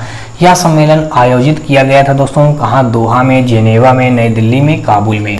फिर से क्वेश्चन एक बार मैं रिपीट करता हूं दोस्तों, यहाँ पे कहा गया कि विदेश मंत्री एस जयशंकर ने हाल ही में आयोजित अफगानिस्तान सम्मेलन 2020 में हिस्सा लिया था। तो दोस्तों मैं आपको बता दूं इसका जो राइट आंसर हो जाएगा दोस्तों यहाँ पे 60 का हमारा बी के साथ अगर जेनेवा हमारा इस क्वेश्चन का क्या हो जाएगा, बिल्कुल राइट आंसर हो जाएगा। अगर हम दोस्तों अगला क्वेश्चन देखते हैं 61 नंबर, और 61 नंबर क्वेश्चन हमारा दिया गया, कहा गया कि शांति व विकास के लिए विश्व विज्ञान दिवस मनाया जाता है 9 नवंबर को, 10 नवंबर को, 11 नवंबर को और 12 नवंबर को। तो दोस्तों आपको यहाँ पे बता दूं मैं, यहाँ पे 61 नंबर जो क्वेश्चन दिया गया है यहाँ पे 10 नवंबर हमारे इस क्वेश्चन का क्या हो जाएगा, बिल्कुल राइट आंसर हो जाएगा। क्वेश्चन एक बार फिर से रिपीट करता है दोस्तों, यहाँ पे कहा गया है कि शांति व विकास के लिए विश्व विज्ञान दिवस कब मनाया जाता है दोस्तों, तो 10 नवंबर हमारे इस क्वेश्चन का क्या हो जाएगा, बिल्कुल राइट आंसर हो जाएगा। 61 के बाद अगर दोस्तों देखें 62 नंबर, और 62 नंबर हमारा क्वेश्चन दिया गया है, कहा गया कि विश्व एड्स दिवस कब मनाया जाता है। तो दोस्तों ये आप सभी को पता होगा कि विश्व एड्स दिवस कब मनाया जाता है, तो 63 हमारा जो 62 नंबर है 62 का हमारा ए के साथ ही क्वेश्चन हमारा क्या हो जाएगा, बिल्कुल राइट हो जाएगा। विश्व एड्स दिवस 1 दिसंबर को मनाया जाता है। 63 के बाद अब 62 के बाद दोस्तों 63 नंबर देखें तो 63 नंबर हमारा कहा गया है कि देश का ऐतिहासिक विश्व भारती विश्वविद्यालय का हाल ही में शताब्दी समारोह मनाया गया था। इस विश्वविद्यालय के संदर्भ में निम्न में से कौन सा या से कथन सत्य हैं। अब पहला कथन, 3 कथन दिए गए हैं। कहा गया है कि विश्व भारती की स्थापना वायसराय लॉर्ड इरविन ने की थी। प्रधानमंत्री इस विश्वविद्यालय के कुलाधिपति हैं। और फिर कहा गया कि संसद के अधिनियम से इसे केंद्रीय विश्वविद्यालय और राष्ट्रीय महत्व का संस्थान घोषित किया गया था। तो दोस्तों यहाँ पे जो हमारा 63 का राइट आंसर बन जाएगा दोस्तों, वो बी के साथ हमारे इस क्वेश्चन को क्या हो करेंगे, हम लोग राइट करेंगे और आगे बढ़ेंगे। 63 का बी में हमारा 2 और 3 यानी इस क्वेश्चन का क्या हो जाएगा, राइट आंसर बन जाएगा। और अगला क्वेश्चन हम यहाँ पे देखते हैं 63 के बाद अगर दोस्तों देखें 64 नंबर, तो 64 नंबर क्वेश्चन हमारा ये दिया गया है। यहाँ पे कहा गया है कि प्रत्येक वर्ष 16 दिसंबर को पूरे देश में विजय दिवस मनाया जाता है। यह दिवस किस उपलक्ष्य में मनाया जाता है दोस्तों, फिर से ध्यान सुनिए, प्रत्येक वर्ष 16 दिसंबर को पूरे देश में विजय दिवस मनाया जाता है। तो यह दिवस किस उपलक्ष्य में मनाया जाता है दोस्तों, तो आपको बता दूं 4 ऑप्शन दिए गए हैं। 1999 में कारगिल युद्ध में मिली जीत, संविधान सभा का गठन, 1971 में पाकिस्तान के खिलाफ युद्ध में मिली जीत, भारत का प्रथम परमाणु परीक्षण। दोस्तों मैं आपको बता दूं कि यहाँ पे जो हमारा राइट आंसर बन जाएगा, अगर आप सोच रहे होंगे दोस्तों सी के साथ, तो आप बिल्कुल सही सोच रहे हैं। यानी कि 1971 में पाकिस्तान के खिलाफ युद्ध में मिली जीत के कारण उन्होंने क्या किया, विजय दिवस 16 दिसंबर को मनाया जाता है। यानी कि 64 का सी के साथ ये क्वेश्चन क्या हो जाएगा, राइट आंसर बन जाएगा। अगला क्वेश्चन देखते हैं दोस्तों 64 के बाद अगर हम 65 नंबर देखें तो 65 नंबर हमारा क्वेश्चन दिया गया है। कहा गया है कि अमेरिका के 49वें उपराष्ट्रपति के रूप में भारतीय मूल की कमला हैरिस ने शपथ ली। वह निम्न में से किस भारतीय राज्य से संबंधित है, केरल से, आंध्र प्रदेश से, कर्नाटक से, तमिलनाडु से। तो दोस्तों 65 को जो हमारा राइट आंसर हो जाएगा दोस्तों, ये हो जाएगा तमिलनाडु। तो दोस्तों वो हमारा भारतीय राज्य कौन सा है, यानी तमिलनाडु है। यानी कि ऑप्शन नंबर 65 का डी के साथ क्वेश्चन क्या हो जाएगा, राइट हो जाएगा। अगला क्वेश्चन देखते हैं दोस्तों 65 के बाद अगर 66 नंबर देखा जाए तो यहाँ पे कहा गया कि भारत हाल ही में जिबूती आचार संहिता में बतौर पर्यवेक्षक शामिल हुआ। यह संहिता संबंधित है दक्षिण चीन सागरों में संसाधनों के उपयोग के लिए, फिर अफ्रीकी देशों में लोकतंत्र में होने वाले नुकसान को बचाने के लिए, फिर दोस्तों यहाँ पे तीसरा ऑप्शन दिया गया, कहा गया जिबूती को आतंकवादियों से सुरक्षित करने के लिए, हिंद महासागर क्षेत्र में समुद्री चोरी रोकने के लिए। तो यहाँ पे दोस्तों अगर 66 नंबर देखा जाए तो हमारा 66 नंबर क्वेश्चन का राइट आंसर बन जाएगा दोस्तों यहाँ पे डी के साथ ये क्वेश्चन क्या हो जाएगा, ये भी हमारा बिल्कुल राइट हो जाएगा। तो यहाँ पे डी ऑप्शन में दिया गया, कहा गया हिंद महासागर क्षेत्र में समुद्री चोरी रोकने के लिए इसका प्रयोग किया जाता है। अगला क्वेश्चन देखते हैं दोस्तों 66 के बाद अगर देखें 67 नंबर, तो 67 नंबर क्वेश्चन पे दिया गया, कहा गया कि सुभाष चंद्र बोस आपदा प्रबंधन पुरस्कार 2021 में संस्थागत श्रेणी के पुरस्कार के लिए चुना गया। अब यहाँ पे दोस्तों देखें 4 ऑप्शन है, राष्ट्रीय पर्यावरण अभियांत्रिकी अनुसंधान संस्थान को, दूसरा बताया गया राष्ट्रीय आपदा प्रबंधन संस्थान को, तीसरा बताया गया सतत पर्यावरण एवं पारिस्थितिकी विकास सोसाइटी को, फिर लिखा जीबीपी राष्ट्रीय हिमालयी पर्यावरण व सतत विकास को। तो यहाँ पे अगर दोस्तों देखें 67 का जो हमारा राइट आंसर बन जाएगा दोस्तों, तो कुल मिलाकर हमारा यहाँ पे 67 का राइट आंसर हो जाएगा दोस्तों सी के साथ ही क्वेश्चन क्या हो जाएगा, राइट आंसर हो जाएगा। यानी कि देखा जाए तो सतत हमारा ये सी सतत पर्यावरण एवं पारिस्थितिकी विकास सोसाइटी को हमारा जाता है। अगला क्वेश्चन देखेंगे दोस्तों 67 के बाद अगर हम देखें 68 नंबर, तो 68 नंबर में कहा गया है ऑक्सफोर्ड लैंग्वेजेज ने 2020 के वर्ष का हिंदी शब्द क्या नामित किया। दोस्तों आपको बता दूं कि यहाँ पे हिंदी शब्द उन्होंने क्या निर्मित किया, यानी कि आत्मनिर्भरता, यानी कि ऑप्शन नंबर देखा जाए तो 68 का हमारा बी के साथ ये क्वेश्चन क्या हो जाएगा, बिल्कुल राइट हो जाएगा। अगला क्वेश्चन देखते हैं दोस्तों, और इस क्वेश्चन में दिया गया, कहा गया कि भारतीय संविधान का कौन सा अनुच्छेद राष्ट्रीय अनुसूचित जाति आयोग से संबंधित है। तो यहाँ पे अनुच्छेद 335, अनुच्छेद 338, अनुच्छेद 340 और अनुच्छेद 342, यानी कि अब देखा जाए दोस्तों तो 69 का हमारा क्या हो जाएगा, तो यहाँ पे 69 का हमारा बी के साथ क्वेश्चन क्या हो जाएगा, राइट हो जाएगा। अनुच्छेद 338 के साथ ये क्वेश्चन क्या बन जाएगा, बिल्कुल राइट हो जाएगा। अगला क्वेश्चन देखते हैं दोस्तों 70 नंबर, और 70 नंबर हमारा क्वेश्चन यहाँ पे दिया गया, कहा गया है कि सेरा, तो दोस्तों यहाँ पे 70 नंबर क्वेश्चन में दिया गया, कहा गया सेरा वीक वैश्विक ऊर्जा एवं पर्यावरण नेतृत्व पुरस्कार से सम्मानित किए गए थे नरेंद्र मोदी, भारतीय विज्ञान शिक्षा अनुसंधान संस्थान, प्रकाश जावड़ेकर, राष्ट्रीय पर्यावरण अभियांत्रिकी अनुसंधान संस्थान। तो दोस्तों यहाँ पे 70 का हमारा ए के साथ क्वेश्चन क्या हो जाएगा, बिल्कुल राइट हो जाएगा, यानी नरेंद्र मोदी हमारे इस क्वेश्चन क्या हो जाएंगे, राइट आंसर हो जाएंगे। अगला क्वेश्चन देखते हैं दोस्तों 70 के बाद अगर हम 71 नंबर देखें, तो 71 नंबर क्वेश्चन पे दिया गया है, कहा गया है कि ये एक पैसेज दिया गया है, पूरा इस पैसेज को पढ़ करके हमको इन सारे क्वेश्चनों के आंसर देना है। तो दोस्तों मैं आपको बता दूं कि यहाँ जो पैसेज को पढ़ना है, तो यहाँ पे कहा गया कि सर्दियों के दिन थे, एक बालक सुबह के समय अकेला स्कूल जा रहा था, रास्ते में एक स्टेशन था, वह रेल की पटरी के पास से गुजर रहा था कि अचानक उसकी नज़र रेल की पटरी पर गई, वह उखड़ी हुई थी। बालक ने घड़ी देखी, गाड़ी आने वाली थी, उसने सोचा कि अगर गाड़ी इस पटरी पर से गुजरेगी तो इसका भयंकर परिणाम हो सकता है। अभी वह इससे आगे सोच भी ना पाया था कि गाड़ी की सीटी सुनाई दी। बस फिर क्या था, बालक के सामने एक ही लक्ष्य था, मुसाफिरों को जान बचाना। देखते ही देखते इंजन दिखाई देने लगा, बालक कूदकर दोनों पटरियों के बीच खड़ा होकर अपनी कमीज हिलाने लगा। ड्राइवर की नज़र उस बालक पर पड़ गई और उसने ब्रेक लगा दी, लेकिन गाड़ी बिल्कुल बालक के पास जाकर रुकी। ड्राइवर ने क्रोध से पूछा, क्या तुम अपनी जान की कोई परवाह नहीं है, क्या तुम्हें अपनी जान की कोई परवाह नहीं है, तो गाड़ी क्यों रोकी। बालक ने रेल की उखड़ी हुई पटरी दिखाई और कहा, अगर मैं ऐसा ना करता तो सैकड़ों लोगों की जान चली जाती। तो दोस्तों यहाँ पे हमारा 71 नंबर क्वेश्चन था, कहा गया कि बच्चे की कमीज हिलाना व्यक्त करता है बच्चे की सूझबूझ, बेवकूफ़ी, असावधानी, शरारत, यानी कि सूझबूझ को व्यक्त करेगा। यानी कि 71 का देखा जाए तो ए के साथ ये क्वेश्चन क्या हो जाएगा, बिल्कुल राइट हो जाएगा।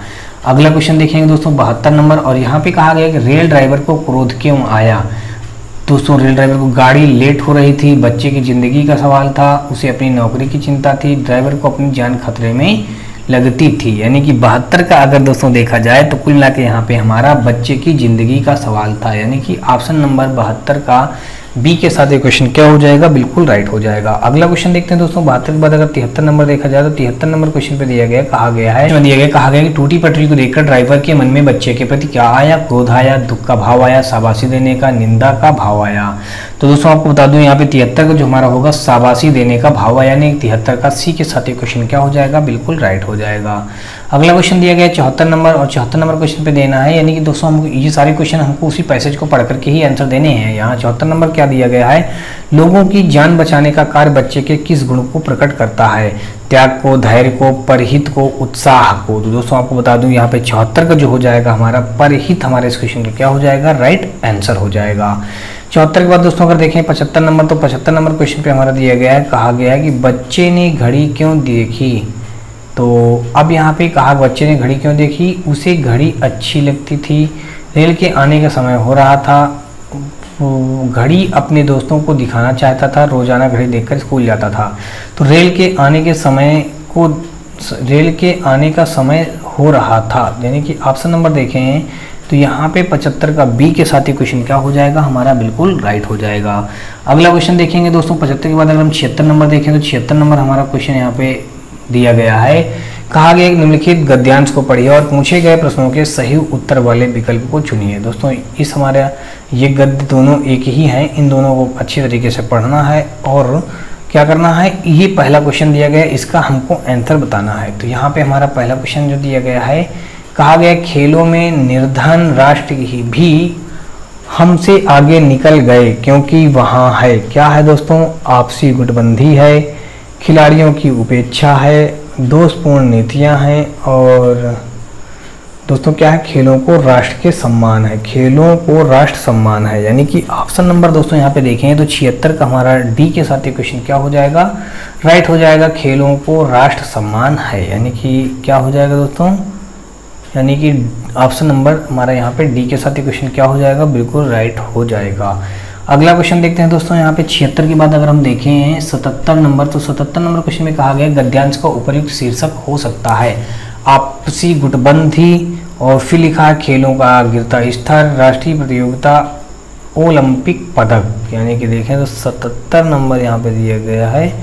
तो अब हम यहाँ पे करेंगे दोस्तों 77 नंबर का हमारा राइट आंसर क्या बन जाएगा दोस्तों, यहाँ पे खेलों का गिरता स्तर, यानी कि ऑप्शन नंबर बी के साथ ये क्वेश्चन क्या हो जाएगा, बिल्कुल राइट हो जाएगा।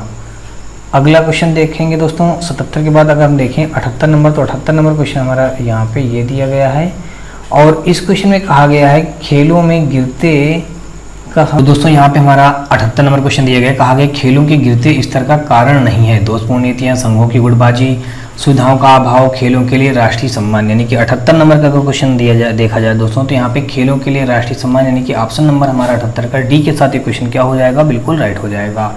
78 के बाद दोस्तों अगर हम देखें 79, तो 79 नंबर में कहा गया खेलों पर नकारात्मक प्रभाव पड़ता है, खिलाड़ियों को सुविधा देने से, अभ्यास करने से, आपसी गुटबंदी होने से, खिलाड़ियों को सम्मान देने से। यानी कि ऑप्शन नंबर अगर देखें तो 79 का जो हमारा राइट हो जाएगा दोस्तों सी के साथ, यानी कि राइट हो जाएगा। यानी कि आपसी गुटबंदी होने से इस क्वेश्चन को हमने बना लिया है। यानी कि खेलों पर नकारात्मक प्रभाव कौन डालता है दोस्तों, आपसी गुटबंदी होने से ये प्रभाव पड़ता है। यानी कि अगला क्वेश्चन देखें 80 नंबर, तो दोस्तों इस 80 नंबर क्वेश्चन में दिया गया, कहा गया गद्यांश के अनुसार राष्ट्र की उपलब्धियों में से नहीं है शिक्षा, खेल, स्वास्थ्य और कृषि। यानी कि दोस्तों यहाँ पे देखें तो 80 का जो हमारा राइट आंसर हो जाएगा सी के साथ ये क्वेश्चन क्या हो जाएगा, बिल्कुल राइट हो जाएगा। यानी खेल, गद्यांश के अनुसार राष्ट्र की उपलब्धियों में नहीं है, क्या है, खेल नहीं है। यानी कि ऑप्शन नंबर 80 का सी के साथ ये क्वेश्चन क्या हो जाएगा, बिल्कुल राइट हो जाएगा।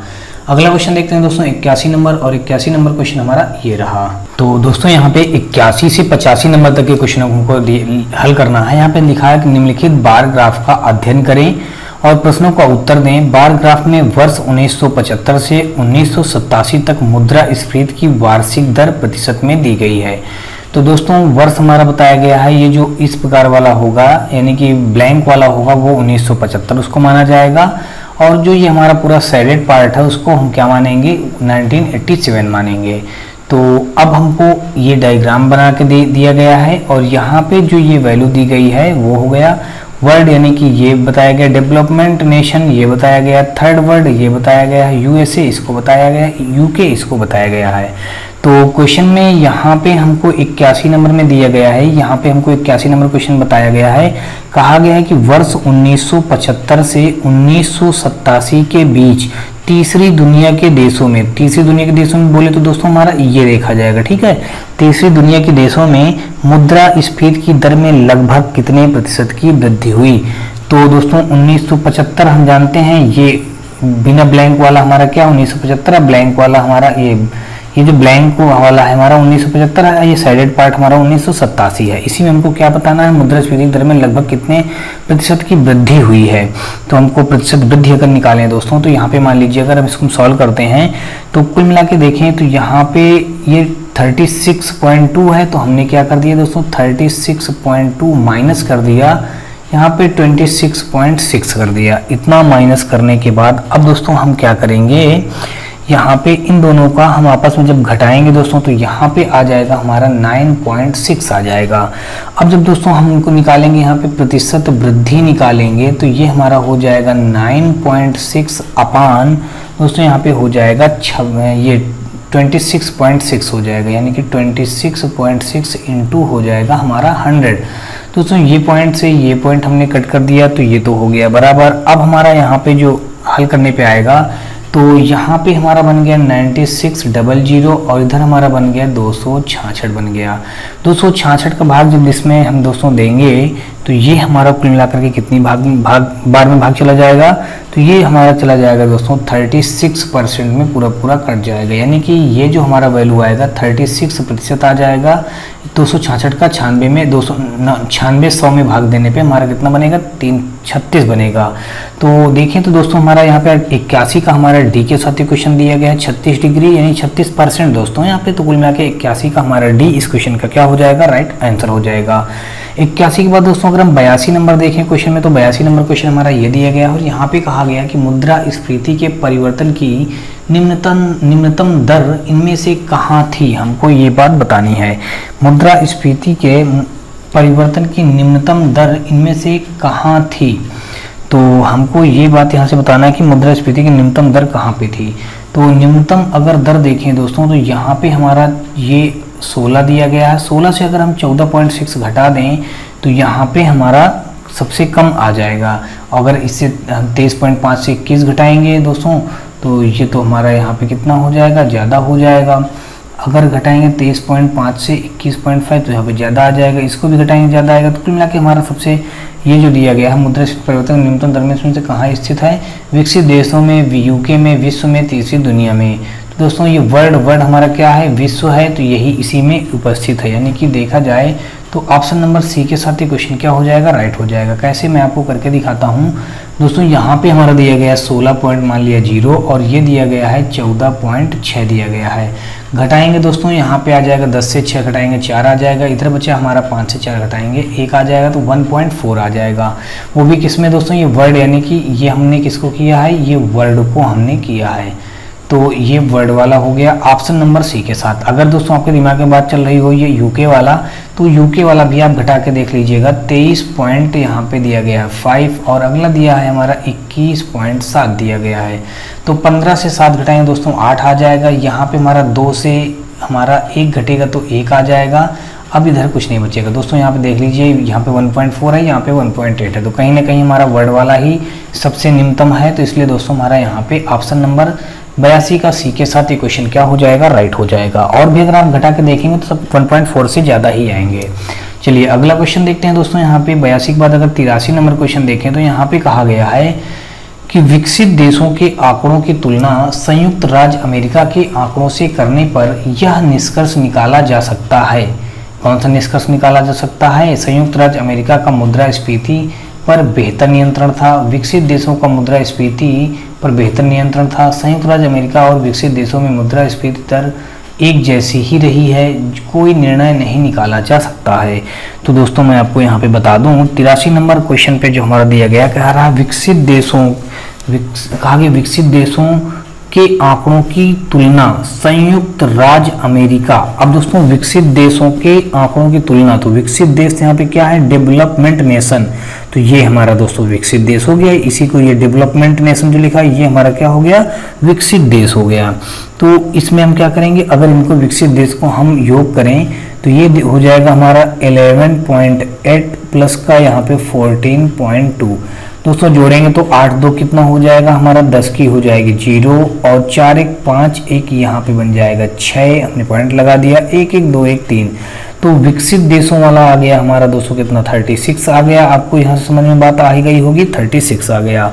अब अगर हम निकालें संयुक्त राज्य अमेरिका यानी कि यूके, यानी कि कुल मिला के देखें तो यहाँ पे हमारा जो दिया गया है यूएसए, यानी कहा है ना संयुक्त राज्य अमेरिका, तो हम यूएसए का निकालेंगे दोस्तों। यहाँ पे हमने क्या निकाल दिया दोस्तों, ये डेवलपमेंट नेशन का है, ये क्या है, डेवलपमेंट नेशन का है। अब हम निकालेंगे यूएसए का, तो यूएसए का जब निकालेंगे दोस्तों तो यहाँ पे दिया गया है 10.3 प्लस का हम 12.7 कर देंगे। इनको सबको जोड़ेंगे 7 3 10 की हो जाएगी 0, हमने पॉइंट लगा दिया, और फिर हो जाएगा 2 1 3 हो जाएगा, 1 1 2 हो जाएगा। तो यहाँ पे हमारा दोस्तों कितना आ गया, ये आ गया 23 आ गया, और यहाँ पे हमारा था 36 था। तो अब हमको क्या बताना था, तो ये बताना था कि इसमें हम क्या कह सकते हैं कि मतलब अमेरिका के आंकड़ों को, संयुक्त राज्य अमेरिका के आंकड़ों से करने से यह निष्कर्ष निकाला जा सकता है कि संयुक्त राज्य अमेरिका का मुद्रास्फीति पर बेहतर नियंत्रण था। यानी कि कुल मिला के ऑप्शन नंबर यहाँ पे ए के साथ ये क्वेश्चन क्या हो जाएगा, बिल्कुल राइट हो जाएगा। यानी कि ऑप्शन नंबर ए हमारे इस क्वेश्चन में क्या बनेगा, बिल्कुल राइट आंसर बन जाएगा। अगला क्वेश्चन देखते हैं दोस्तों यहाँ पे, और अगला हमारा क्वेश्चन यहाँ पे दिया गया है, कहा गया है क्वेश्चन पे कि दोस्तों यहाँ पे 84 नंबर कहा गया, वर्ष 1987 में विश्व की तुलना में तीसरी दुनिया के देशों की मुद्रास्फीति की दर में लगभग कितनी बढ़ोतरी हुई है, हमको ये बात यहाँ पे बतानी है। क्या बताया गया, वर्ष 1987 में विश्व की तुलना, वर्ष 1987 में दोस्तों अगर आप विश्व की तुलना करेंगे तो ये जो हमारा वर्ड हमारा ये है वर्ष 1987, ये 87 हमारा ब्लैंक वाला लेना है, और यहाँ पे विश्व की तुलना यानी कि थर्ड, हाँ तो तीसरी दुनिया हो जाएगा, विश्व की तुलना हमारा ये वर्ड हो जाएगा, ये इसको लिया जाएगा, ठीक है। और यहाँ पे हमारा दिया गया दोस्तों कितना दिया गया है, 16 दिया गया, हमने 16 लिख लिया। और फिर कहा गया दूसरा कहा की तुलना तीसरी दुनिया के देशों से, तीसरी दुनिया के देशों से यानी इससे तुलना की जाए, और भी किसका 1987 दोस्तों, तो इसको लिया जाएगा और इसको लिया जाएगा, इनको आपस में तुलना कराएंगे। तो ये दिया गया 36.2 दिया गया, हम माइनस कर देंगे यहाँ पे 16 कर देंगे। तो अब दोस्तों जब इनको आपस में घटाएंगे तो यहाँ पे हमारा कितना आ जाएगा, 20.2 आ जाएगा। कितना आ जाएगा दोस्तों, 20.2 आ जाएगा। अब हमको निकालना क्या है कि मुद्रास्फीति की दर में लगभग कितनी बढ़ोतरी हुई, हमको प्रतिशत वृद्धि निकालना है, वृद्धि प्रतिशत, या प्रतिशत वृद्धि या वृद्धि प्रतिशत हम लिख दीजिएगा। तो यहाँ पे अब दोस्तों कितना है, ये कुल मिला के आया 20.2 आया है, और ये अपान में दोस्तों कितना हम कर देंगे, यहाँ पे हम ये 16 कर देंगे, इनटू हमारा हो जाएगा 100, ये पॉइंट हटा दिया दोस्तों हमने, यहाँ पे एक 0 बना दिया, तो ये 0 से ये 0 हमारा कैंसिल हो गया। और अगर इसको हम कट करें दोस्तों तो ये आ जाएगा कुल मिला करके 10 का इसमें हो जाएगा गुणा, तो 20 हो जाएगा, यहाँ पे हो जाएगा हमारा 16। तो यहाँ पे 16 1 9 16 बचा 4, 16 28 16 दोस्तों कुल मिला के इसका जब हम 16 के इसमें जब भाग देंगे तो कुल मिला करके ये आ जाएगा 16 1 9 16, 16 दूनी 32 हो जाएगा, और फिर 16 छक्का 96 हो जाएगा, पॉइंट लगा दिया दोस्तों, 16 दूनी 32 हो जाएगा, और 16 पंचे 80 हो जाएगा। तो कुल मिला के ये आ गया हमारा दोस्तों 126.25 आ गया परसेंट, यानी कि ऑप्शन नंबर देखा जाए यहाँ पे तो 126% हमारे इस क्वेश्चन का क्या बनेगा, राइट आंसर बन जाएगा। अगला क्वेश्चन देखते हैं दोस्तों, यहाँ पे 84 के बाद अगर हम 85 नंबर देखें तो 85 नंबर क्वेश्चन पे दिया गया है, कहा गया है कि वर्ष 1975 और 1987 के तीसरी दुनिया, 1975 और 1987 के तीसरी दुनिया और यूएसए और यूके के बीच मुद्रा, यानी कि यूएसए और यूके के बीच मुद्रास्फीति की दर में अनुपात ज्ञात कीजिए। तो अब दोस्तों हमको क्या करना है, यहाँ पे सबसे पहले अगर हम देखें तो 1975 का हम निकाल लें। सबसे पहले क्या निकालें हम, अगर यहाँ पे लिख लेते हैं 1975 का अगर हम निकालें तो 1975 में हमको क्या निकालना है, किसका किसका निकालना, 1975 में तीसरी दुनिया का, यूएसए का और यूके का, तीनों को निकालना है। ऐसे ही दोस्तों हमको 1987 में निकालना है तीसरी दुनिया का, यूएसए का और यूके के, इनका दोनों को फिर जोड़ करके क्या अनुपात बता देना है। तो 1975 का अगर हम निकालें तो 1975 में सबसे पहले कहा गया तीसरी दुनिया, तो तीसरी दुनिया का 1975 का दिया गया है वैल्यू यहाँ पे 26.6 दिया गया, तो हमने 26.6 रख लिया। फिर दोस्तों प्लस कर देंगे यहाँ पे, और फिर यहाँ पे तीसरी दुनिया के बाद यूएसए दिया गया है, तो यूएसए हमारा दिया गया है 10.3 दिया गया। कितना दिया गया है दोस्तों, यहाँ पे 10.3 दिया गया है 1975 का, तो हमने यहाँ पे 10.5 रख लिया। फिर यूके का 10.5 नहीं दोस्तों 10.3 है, तो हमने 10.3 रख लिया। फिर दोस्तों यूके का हमारा 21.7 है, तो हमने 21.7 रख दिया। अब अगर इन सबको हम ऐड कर देंगे तो ऐड करने पे दोस्तों आ जाएगा 58.6 आ जाएगा।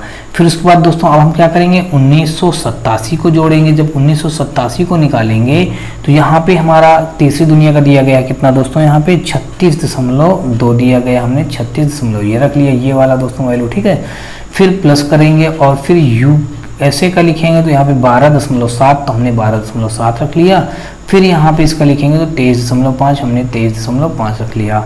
अब अगर इन सबको हम ऐड करेंगे दोस्तों तो यहाँ पे आ जाएगा 72.4 आ जाएगा। कितना आ जाएगा दोस्तों, 72.4 आ जाएगा। अब हमको इन्हीं का क्या निकालना था, रेशियो निकालना था दोस्तों। जब रेशियो निकालेंगे तो 58.6 अनुपात 72.4 दोस्तों, यहाँ पे पॉइंट से पॉइंट को हमने दोनों पक्षों से उड़ा दिया। अब इसको अगर हम सिंपल करें तो हमने दोस्तों सबसे पहले क्या किया, 2 से कट कर दिया, तो 2 दूना 4 हो जाएगा, 2 नहीं 18 हो जाएगा दोस्तों, और 2 3 6 बन जाएगा, ये बन जाएगा 2 3 6 और 2 6 12, 2 दूनी 4, तो कुल मिलाकर दोस्तों 293 अनुपात 362 हमारे इस क्वेश्चन का क्या हो जाएगा, राइट आंसर बन जाएगा। तो ऐसा ऑप्शन दोस्तों अगर देखें तो हमारा दिया गया सी ऑप्शन पे, तो सी हमारा इस क्वेश्चन का क्या हो जाएगा, राइट आंसर हो जाएगा। अगला क्वेश्चन देखते हैं दोस्तों, यहाँ पे 86 नंबर क्वेश्चन हमारा दिया गया है। ये अलग टाइप का क्वेश्चन है। यहाँ पे दोस्तों कहा गया है कि निर्देश में 86 से 90 तक के ग्राफ में किसी कंपनी के मासिक व्यय को दर्शाया गया है। ग्राफ का अध्ययन कीजिए और निम्नलिखित प्रश्नों के उत्तर दीजिए। तो ये दोस्तों हमारा सब दिए गए हैं, और यहाँ पे हमको 86 नंबर का पहला क्वेश्चन का वैल्यू बताना है। यहाँ पे कहा गया कि विविध मद पर कितने प्रतिशत राशि खर्च हुई, विविध मद पर कितने प्रतिशत राशि खर्च हुई, हमको ये बात बतानी है। तो दोस्तों यहाँ पे देखा जाए तो विविध मद, अगर हम इन सभी का टोटल कर लें, तो अगर हम इन सब का टोटल कर लेते हैं, टोटल कर लें दोस्तों तो कितना हो जाएगा, ये जो हमारा एम्प्लॉय सैलरी है दोस्तों यहाँ पे कितना 80 पे आके रुका है, तो हमारा यहाँ पे ये हो गया 80 हो गया। फिर देखें दोस्तों तो ये हमारा जो है रिफ्रेशमेंट का कितना दिया गया 10, तो हमने यहाँ पे 10 कर दिया। फिर यहाँ पे लिखा है ट्रांसपोर्ट, तो ट्रांसपोर्ट का दोस्तों यहाँ पे कितना हो जाएगा, यहाँ पे ये थोड़ा सा डॉटेड लाइन यहाँ पे देख लीजिए दोस्तों, ये मिलाया है डॉटेड लाइन ऐसे ऐसे करके। तो यहाँ पे ये जो हमारा है कुल मिला करके ये जो 20 है, तो इसके लिए क्या वैल्यू 20 मानी जाएगी। तो दोस्तों तो हम इसको देख लेते हैं। तो कुल व्यय अगर हम दोस्तों देखें तो ये हमारा 20 पर ही दिया गया है, इसलिए दोस्तों हम इसको क्या कर लेंगे, यानी ट्रांसपोर्ट वाला 20 दिया है, 20 तक ही पहुंच रहा है, यानी कि ये 20 से पूरा टच हो जाएगा ऐसे, ठीक है। अब उसके बाद अगर दोस्तों देखें तो ये हमारा क्या है, इलेक्ट्रिसिटी। तो इलेक्ट्रिसिटी के लिए दोस्तों कितना दिया गया, 10 दिया गया, तो हमने 10 रख लिया। और फिर अगला दिया गया मिसलेनियस, यानी कि दोस्तों इसके लिए ये 20 से थोड़ा सा कम है, यानी कि 10 और 20 के बीच में है, तो हमारा कितना हो जाएगा, 15 में आ जाएगा। तो हमने इन सभी को ऐड करेंगे तो 80 10 90 हो जाएगा, 90 2 हमारा हो जाएगा 110, 120, 130, 135, टोटल कितना आ गया दोस्तों, 135 हो गया। अब हमको मेन बात ये बतानी थी, विविध मद पर कितने प्रतिशत राशि खर्च हुई। अब विविध मद हमारा क्या है, मिसलेनियस, यानी कि यही हमारा क्या होता है दोस्तों, विविध होता है। हिंदी में मिसलेनियस को क्या बोलते हैं, विविध बोलते हैं। तो विविध में हम दोस्तों यहाँ पे देख रहे हैं कितना हो रहा है, यहाँ पे 15 हो रहा है, ये दोस्तों 10 हो रहा है, यहाँ पे हमारा 20 हो रहा है, ये 10 हो रहा है, और ये हमारा 80 हो रहा है। मैंने सभी वैल्यू को पुट कर दिया।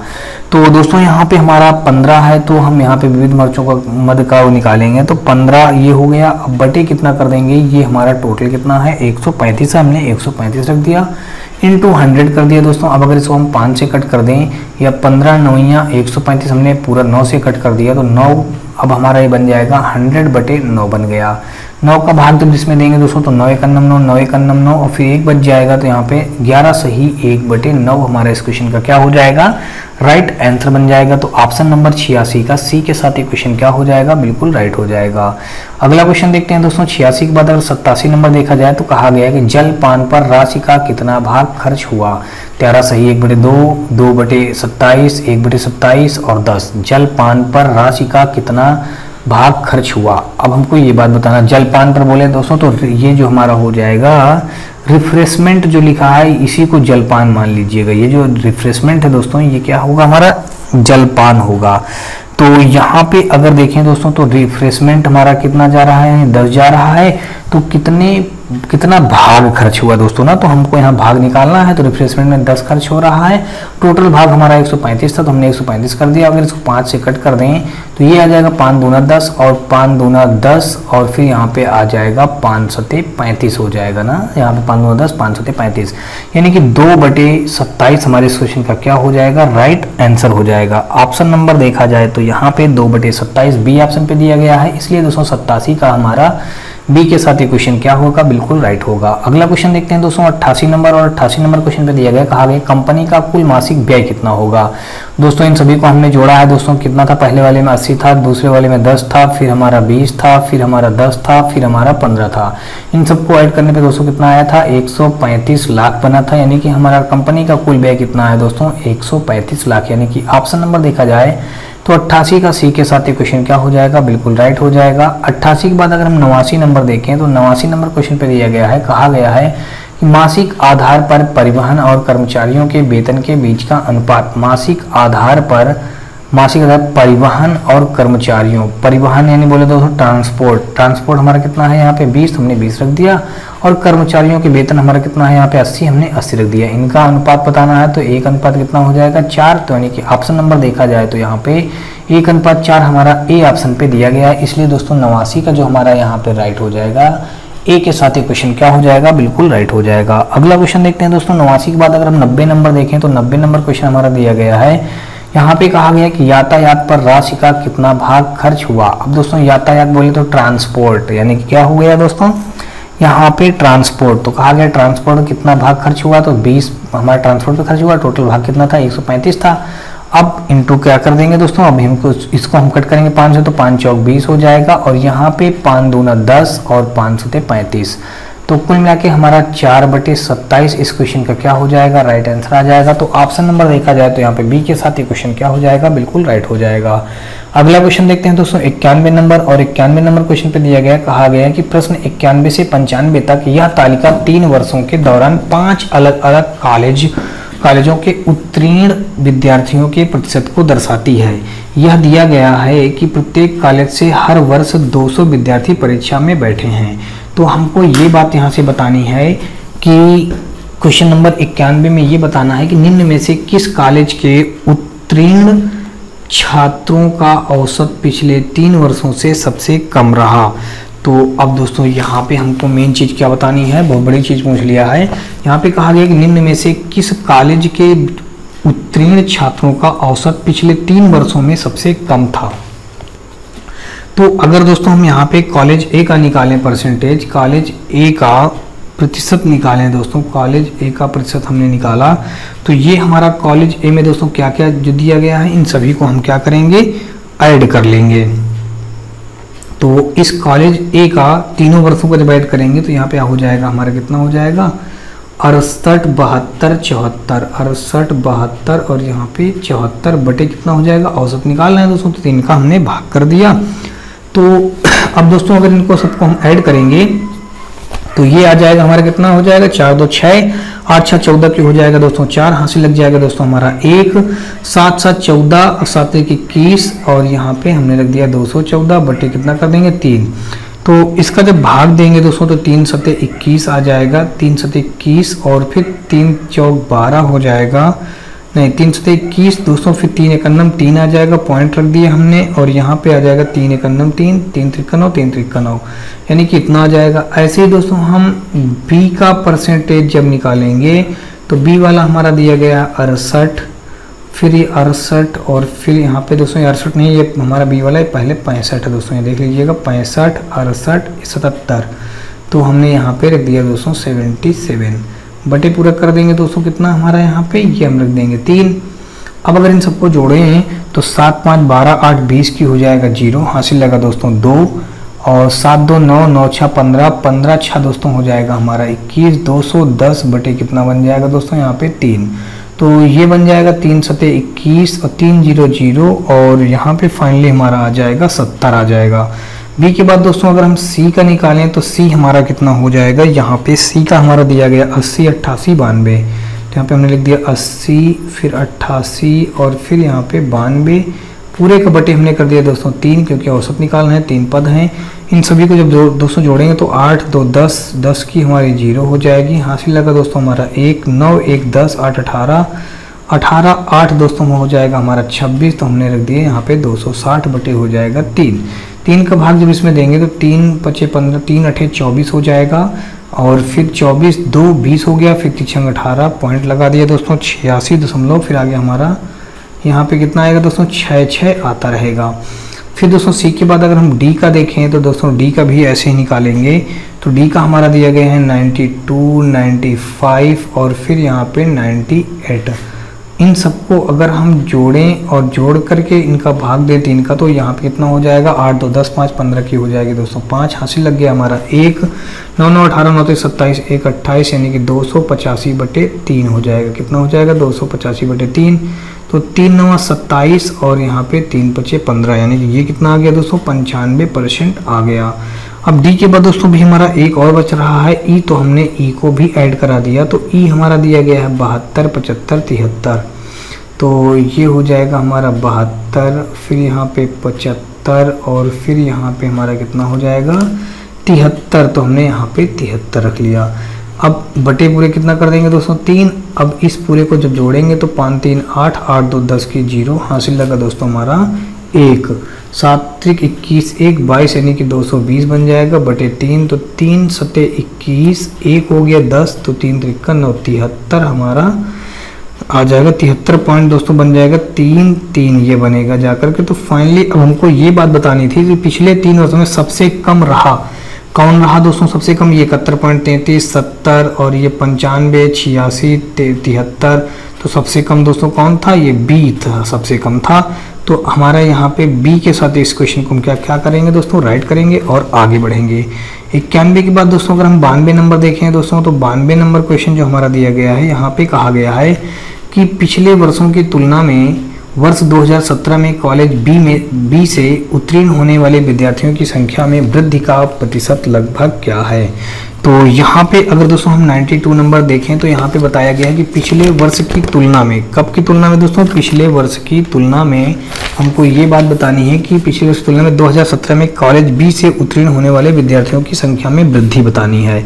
तो दोस्तों यहाँ पे देख लीजिएगा, आपको बता दे रहा हूँ पिछले वर्ष की तुलना में वर्ष 2017 की बात करनी है, वर्ष 2017 ये है, पिछले वर्ष की तुलना हमको करनी है। तो यहाँ पे कॉलेज और कौन सा बताया गया, कॉलेज बी बताया गया, तो कॉलेज बी हमारा ये 77 और यहाँ पे 68, तो हम क्या करेंगे दोस्तों 77 से 68 को घटा देंगे, घटाने के बाद दोस्तों हमारे यहाँ पे 67 हमारा बटे में आ जाएगा और इंटू हम क्या कर देंगे दोस्तों यहाँ पे 100 कर देंगे। अब दोस्तों यहाँ पे अगर देखा जाए 77 से 68 जब घटाएंगे तो यहाँ पे कितना बचेगा, ये बचेगा हमारा 9 बचेगा, 9 बटे हमारा कितना आ जाएगा 68 बटे हमारा ये इंटू करके 100 हो जाएगा। अब दोस्तों यहाँ पे कितना हो जाएगा, इसको जब हम हल करेंगे तो ये 13.23 आ जाएगा, हमारे इस क्वेश्चन का राइट आंसर आ जाएगा। तो अगर देखें दोस्तों तो यहाँ पे हमारा ऑप्शन नंबर यहाँ पे बी पे मैच हो रहा है, इसलिए दोस्तों 91 का बी के साथ इस क्वेश्चन को हम टिक करेंगे और आगे बढ़ेंगे। 92 के बाद दोस्तों हमारा यहाँ पे 91 नहीं है दोस्तों, ये हमारा 92 नंबर क्वेश्चन था। 92 के बाद दोस्तों अगर देखें 93 नंबर, तो 93 नंबर क्वेश्चन पे दिया गया है, कहा गया है कि वर्ष 2015 में कॉलेज ई के उत्तीर्ण और अनुत्तीर्ण विद्यार्थियों का अनुपात हमको बताना है। वर्ष 2015, तो वर्ष 2015 हमारा ये है, कॉलेज ई तो कॉलेज ई ये है। तो अब यहाँ पे कॉलेज ई में हमको क्या बताना है कि कितने प्रतिशत विद्यार्थी यहाँ पे क्या हुए हैं, उत्तीर्ण हुए हैं और कितने प्रतिशत अनुत्तीर्ण हुए हैं। यानी कि उनका हमको अनुपात बताना है। तो दोस्तों यहाँ पे देख लीजिए 2015, ये 2015 हमने देख लिया। कॉलेज हमको ई है, ई 72% बच्चे क्या हैं, उत्तीर्ण है, यानी कि 72% उत्तीर्ण है। और अनुत्तीर्ण कितने होंगे दोस्तों, यहाँ पे देखें तो 28% बच्चे हमारे क्या होंगे, अनुत्तीर्ण होंगे।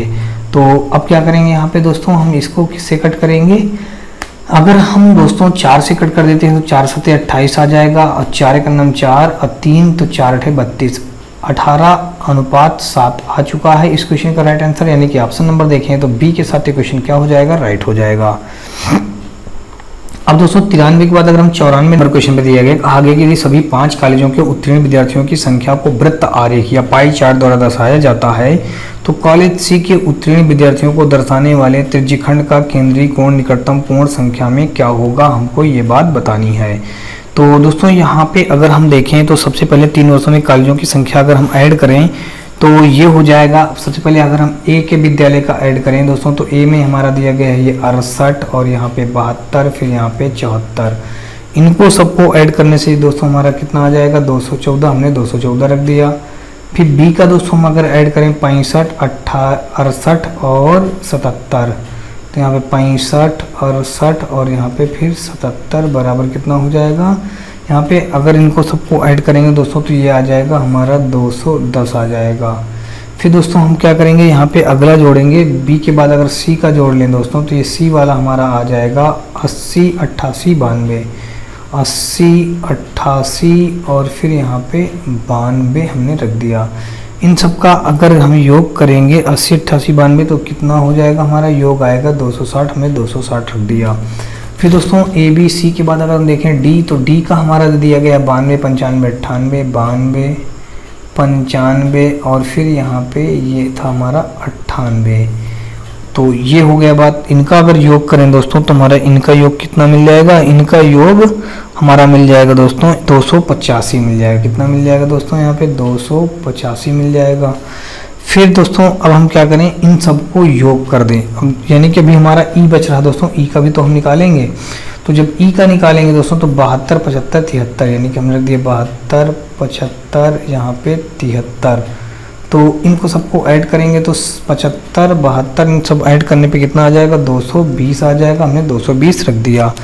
अब कॉलेज के कुल विद्यार्थी, कॉलेज सी के कुल विद्यार्थी अगर हम निकालें तो कॉलेज सी के कुल विद्यार्थी हमको पता है 260 है।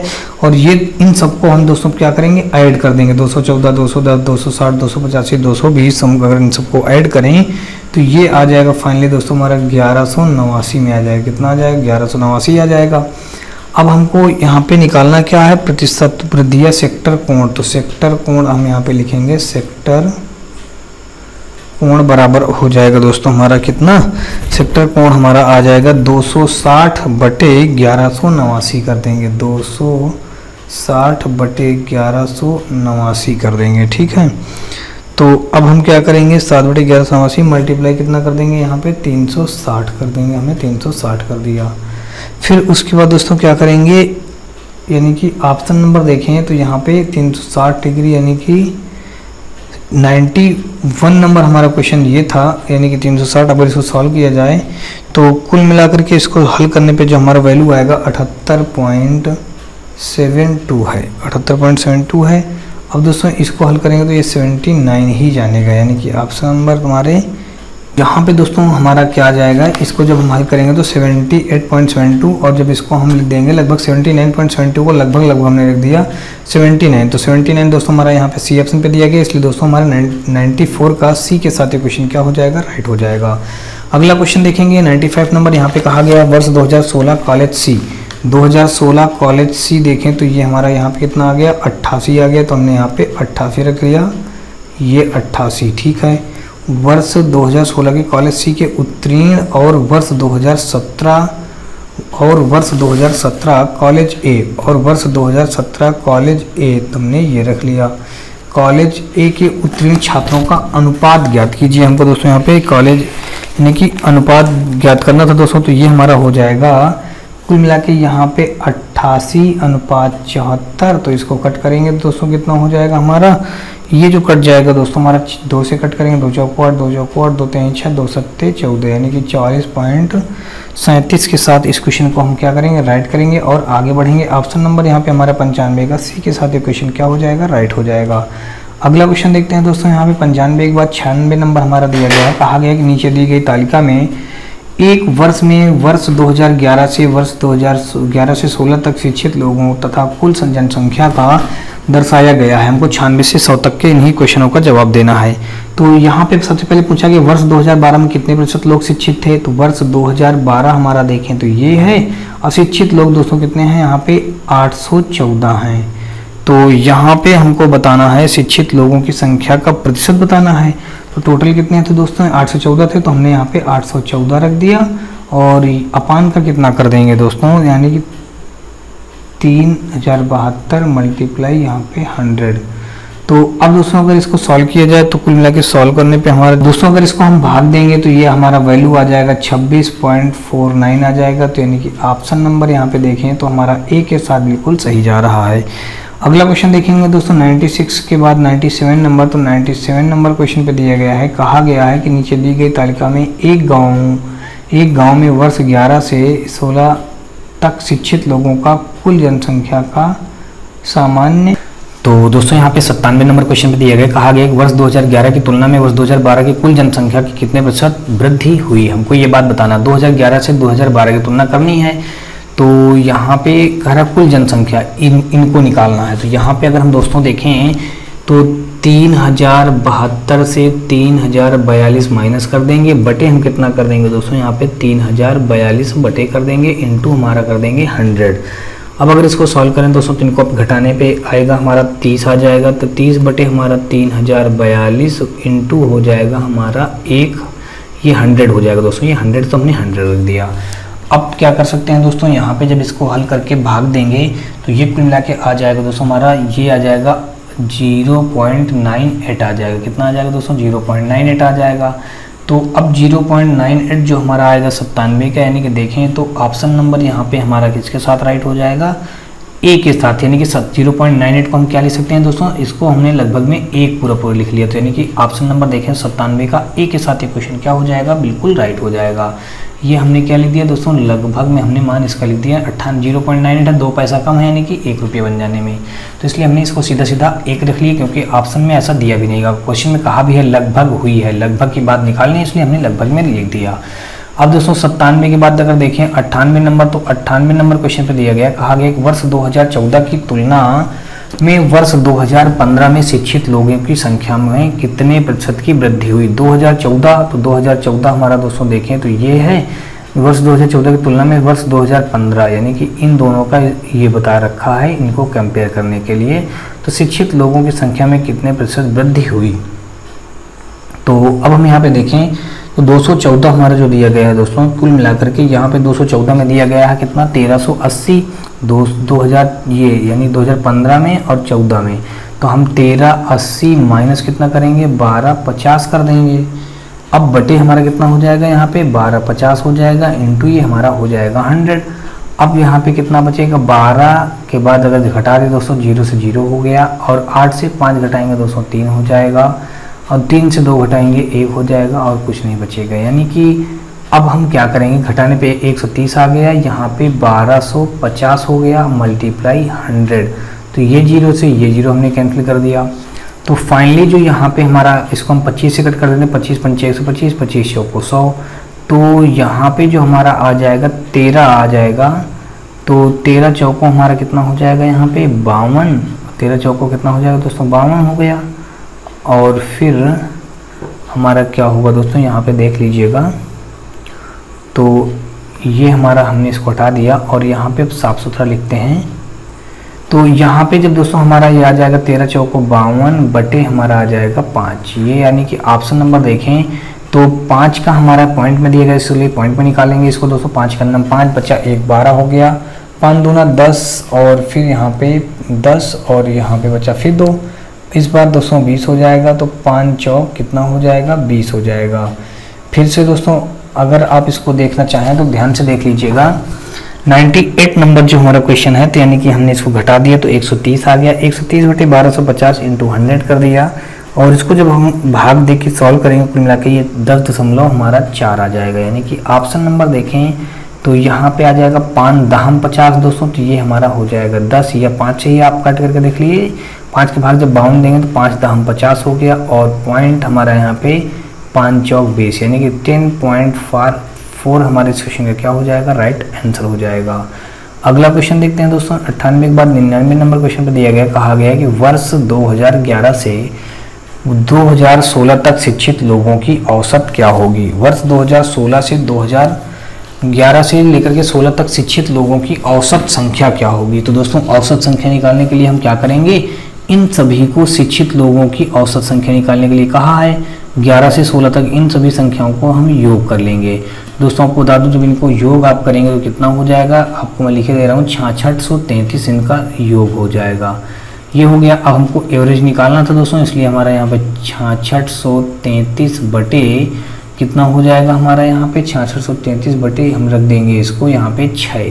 कितना रख दिया 6 दोस्तों। एवरेज निकालना है, 6 लोग हैं भी, 1 2 3 4 5 6 हो जाएंगे। तो अब हम क्या करेंगे दोस्तों, यहाँ पे जब हमने 6 रख दिया तो इसको सॉल्व करेंगे दोस्तों। 6 से अगर कट करें तो ये कितने से हमारा कट हो जाएगा, तो ये आ जाएगा दोस्तों 6 एकन्नम 6 6 एकन्नम 6 और फिर यहाँ पे भाग न जाने के 0, 6 पंचे 30 और फिर 3 फिर 6 पंचे 30 यानी कि कुल मिला के इतना बचा। तो अब इसको हम क्या करें, तो यहाँ पे करना क्या है दोस्तों, 99 का हमारा जो क्वेश्चन हम लोग सॉल्व कर रहे हैं इसको, यानी कि यही हमारे इस क्वेश्चन में क्या हो जाएगा, राइट आंसर बन जाएगा 1105 इंटू 5। ये हमारे इस क्वेश्चन का क्या बनेगा, राइट आंसर बनेगा। तो यहाँ पे कुल मिला के देखा जाए तो यहाँ पे जो हो जाएगा 1105 इतना। तो ये जो हमारा दोस्तों यहाँ पे दिया गया है हमने बिल्कुल सही निकाला है, यानी कि ऑप्शन नंबर देखें तो 99 का हमारा कौन सा राइट हो जाएगा, 1105 ये हमारा डी के साथ ही क्वेश्चन क्या हो जाएगा, बिल्कुल राइट हो जाएगा। और 100 नंबर क्वेश्चन देखते हैं दोस्तों। ये आज का हमारा इस सीरीज का अंतिम क्वेश्चन भी होगा। तो दोस्तों इस क्वेश्चन में दिया गया है, कहा गया कि वर्ष 2015 की तुलना में वर्ष 2014 में शिक्षित लोगों की संख्या में कितने प्रतिशत की कमी हुई, वर्ष 2014 की तुलना। तो अब दोस्तों क्या करेंगे, वर्ष 2014 की तुलना करेंगे, वर्ष 2015 में शिक्षित लोगों से तुलना कराएंगे। तो देखेंगे दोस्तों, तो वर्ष 2015 में हमारा कितना है, वर्ष 2015 में तुलना, तो वर्ष 2015 में हमारा 1380 है, तो हमने यहाँ पे लिख दिया दोस्तों कितना 1380 लिख दिया, माइनस कर दिया। फिर उसके बाद कहा गया कि 2014 में चिन्हित स्थलों के संख्या के में कितने प्रतिशत की वृद्धि होती। तो दोस्तों ये आज का हमारा अंतिम क्वेश्चन होगा और इस क्वेश्चन में दिया गया 100 नंबर में, कहा गया कि वर्ष 2005 की तुलना में वर्ष 2014 में शिक्षित लोगों की संख्या में कितने प्रतिशत की वृद्धि हुई। वर्ष 2015, तो वर्ष 2015 में शिक्षित लोगों की संख्या 1380 है और 2014 में शिक्षित लोगों की संख्या में कितने प्रतिशत की कमी है, हमको ये बात बतानी है। तो यहाँ पे 2015 की बात हो गई। अब 2014 का अगर देखें तो 2014 का दोस्तों कितना यहाँ पे दिया गया है, 1250 दिया गया है, तो ये हो जाएगा। तो यहाँ पे दोस्तों हम करेंगे कुल मिलाकर के इसको 1380 माइनस का 1250 बटे यहाँ पे कितना हो जाएगा हमारा, कुल मिलाकर के ये 1380 हो जाएगा। कितना हो जाएगा बटे 1380 हो जाएगा और इनटू हम कर देंगे दोस्तों यहाँ पे 100 कर देंगे। अब क्या करेंगे इसको, तो दोस्तों जब इसको हम हल करेंगे तो ये जो आ जाएगा हमारा 1 0 से हमने 1 0 कट कर दिया और यहाँ पे 1380 से 1250 घटाएंगे तो 50 8 5 13 130 बच जाएगा। 130 बटे यहाँ पे 138 इंटू यहाँ पे 10 हो गया। अब कुल मिला के इसको अगर हम सॉल्व करते हैं दोस्तों तो कितना आएगा, यहाँ पे कुल मिला करके ये जो है हमारा हल करने पे दोस्तों कितना बन जाएगा, यहाँ पे 1380 है दोस्तों। तो हाँ ठीक है, हमने 0 काट दिया। तो कुल मिला के दोस्तों इसका वैल्यू जो बन जाएगा 9.42% हमारे इस क्वेश्चन का क्या हो जाएगा, राइट आंसर हो जाएगा। तो ऑप्शन नंबर अगर देखा जाए तो 9.42 यानी कि डी के साथ ये क्वेश्चन क्या हो जाएगा, बिल्कुल। तो दोस्तों ये आज का हमारा अंतिम क्वेश्चन है और अंतिम क्वेश्चन के आगे हम लोग अगर दोस्तों बढ़ेंगे तो ये हमारा पूरे प्रैक्टिस सेट का ये आंसर की मिल जाएगी आपको। यहाँ से भी आप प्रत्येक क्वेश्चन को देख करके इनका आंसर मैच करा सकते हैं। तो दोस्तों अगर आपको ये वीडियो और ये सीरीज हमारी पसंद आए तो आप हमारी वीडियो को लाइक करिएगा, अपने दोस्तों में ज़्यादा से ज़्यादा शेयर करिएगा। और दोस्तों यदि आप चैनल पर पहली बार आए हो तो चैनल को सब्सक्राइब कर बेल घंटी जरूर दबा लीजिएगा। और दोस्तों आपको बता दूं कि आप हमारे व्हाट्सअप और टेलीग्राम ग्रुप से जुड़ सकते हैं। इसके लिए दोस्तों आपको हमारी इसी वीडियो के डिस्क्रिप्शन में हमारे व्हाट्सअप और टेलीग्राम ग्रुप का लिंक मिल जाएगा, जहां से आप लोग बहुत आसानी से जुड़ सकते हैं। दोस्तों आपको बता दूं, ग्रुप में जुड़ने से आपको बेनिफिट ये होगा कि जितने भी पेपर सॉल्व करवाए जा रहे हैं इन सारे पेपरों को हल सहित PDF आपको ग्रुप में प्रोवाइड कर दिया जाएगा। और दूसरी बात दोस्तों, आपको यदि किसी प्रकार का कोई डाउट हो तो वहाँ पर भेज कर उसका डाउट भी क्लियर करवा सकते हैं। तो चलिए दोस्तों, नेक्स्ट वीडियो मिलते हैं, तब तक के लिए जय हिंद।